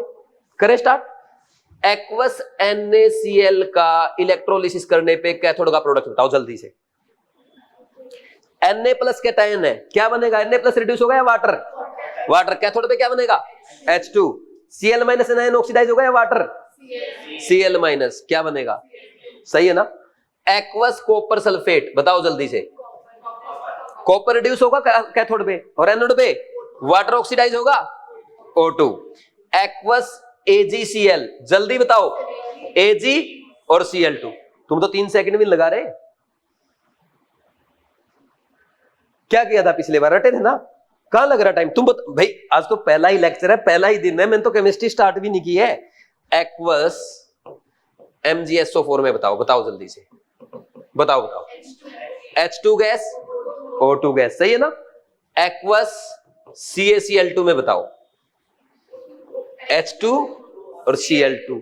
एक्वस CaSO4 में बताओ, कैल्शियम सल्फेट में H2 और O2। आप बता दो कोई एक आधा, आप भी बना लो। अरे सारे मेरे से बनवाओगे। एक्वस NaNO3 में बताओ, H2 O2, और एक्वस AgNO3 आ जाए तो Ag बनेगा कैथोड पे तो, और एनोड पे O2। 3 सेकंड भी लग रहे अपने को। एक्वस क्या लिखूं अब? PbSO4 लिख लो बताओ, Pb और O2। अब तो आप कितने ही बना लो, आप 1000 सोल्ट के प्रोडक्ट लिख सकते हो। 1000 सोल्ट के कैसे? ये कितने कैटायन, कितने anion? NaCl, NaBr, Na2SO4, NaNO3, NaClO4, कितने ही बना लो। नहीं समझे? क्रॉस कर करके कैसे? पंजाबियों के नाम सुने आपने? पंजाबी है आप में से कोई पंजाबी नहीं है? देखो मैं तुम्हें पंजाबियों के नाम बताता हूं कैसे बनते हैं। परम्यूटेशन कॉम्बिनेशन लगता है उसमें, बताऊं कैसे? देखो देखना, मन, नव, लव है, वो जस, हाँ जस लिख दो, जस भी सही है। अब बस इतने काफी। अब देखना, प्रीफिक्स, सफिक्स, प्रीत, जीत, मीत, नीत। अब देखो, मनप्रीत, मनजीत, मनमीत, मननीत, नवप्रीत, नवजीत, नवमीत, नवनीत, और एक दीप भी होता है, नवदीप, मनदीप, लवदीप, लवप्रीत। ये लड़कों के नाम है, इनके आगे कोर और लगा दो। मनप्रीत कौर लड़की, मनजीत कौर लड़की, नवदीप कौर लड़की। ऐसे पंजाबियों के नाम बनते हैं। सबसे आसान, मतलब मुझे ऐसा लगता है सबसे एडवांस पंजाबी है, जैसे IUPAC नोमेनक्लेचर चलता है ना अपना, ऐसे बना रखा है। सही है कि नहीं है? तो वैसे ही ये कैटायन, ये एनायन, सोल्ट बनाओ, प्रोडक्ट लिख दो। नहीं लिख सकते? ठीक, तो ये था इलेक्ट्रोलिसिस। समझ आया कि नहीं? तो वही मेन लेक्चर आज का एक टाइप से ड्रॉपर स्टूडेंट के लिए था, और वो भी उसके लिए जिसको थोड़ा बहुत आती थी। अगर आपको कोई भी पढ़ाया हुआ कॉन्सेप्ट समझ में नहीं आया तो बहुत बहुत बधाई हो, आप केमिस्ट्री मेरे से बहुत अच्छी सीखने वाले हो। और जिसको आया उनके लिए भी अच्छी बात है, क्योंकि देखो कई बार क्या होता है, मैं ना पहले लेक्चर में ही ऐसे खींचता हूं, क्योंकि जिसको भागना होता है ना भाग जाता है। मैं बहुत टफ टीचर हूं, मैं ये तो चलेगा नहीं अपने सर आज जल्दी छोड़ दो, ये वो सब नहीं भाई, टारगेट 180 का है। ठीक, अब मेन पॉइंट ये है, जो आज मैंने आपको सिखा समझ में आया तो भी अच्छी बात है, नहीं आया तो भी अच्छी बात है। शुरू की बातें तो समझ में आई ना, कि आपको ये फॉर्म भरना है। मैंने आपको क्या बताया आज, एक तो ये फॉर्म भरना, आपको सबको ये फॉर्म लेके जाना है, ये फॉर्म भरना है। 1 दिन लगाओ 2 दिन लगाओ, आज कोई होमवर्क नहीं आपके लिए, आज कोई होमवर्क नहीं है, घर जाके सिर्फ ये फॉर्म भरना, आराम से तसल्ली से कूल होकर के सारी बातें ऑनेस्टी के साथ ईमानदारी से लिखना। और ऐसा ही ऑनलाइन वाले करेंगे, उनको बीवाइज टेलीग्राम चैनल और बीवाइज ऐप पे दे देंगे। ठीक, इस फॉर्म को भरने के साथ आपको फिर एक क्वेश्चन उठाना है कि मैं डॉक्टर क्यों बनना चाहता हूं, और उसका आंसर 1 घंटे 1.5 घंटे में नहीं, 1 दिन लगाओ 2 दिन लगाओ 4 दिन लगाओ 1 वीक लगाओ, चाहे 1 महीना भी लगाओ, लेकिन आंसर इतना सॉलिड होना चाहिए जो आप अपने स्टडी टेबल के सामने चिपका सको। ये 2 चीजें अपने अगर सही कर दी ना, आपका सिलेक्शन हो जाएगा इस बार। और इसके अलावा 1 जून से क्या करना है, 1 से 30 तक टेबल, 1 से 30 तक स्क्वायर, 1 से 15 तक क्यूब डेली लिखने हैं without any break till exam date. कर लोगे ना ये 3 काम? ये तो समझ में आया ना सबको। बाकी मैंने इनऑर्गेनिक ऑर्गेनिक फिजिकल कैसे सीखेंगे वो बता दिया। दो कॉन्सेप्ट इसलिए पढ़ा दिए क्योंकि कोई कहता कि यार सेमिनार में भी कहानियां बता रहा था, प्लान बताया जा रहा है, कॉन्सेप्ट भाई टैलेंट तो दिखा थोड़ा, तो मुझे लगा थोड़ा टैलेंट भी दिखा दूं, है ना। ठीक है ना, समझ आया ना भाई। तो आपने बहुत पेशेंस के साथ मेरे को 2 घंटे सुना, उसके लिए आपका बहुत बहुत धन्यवाद, थैंक यू।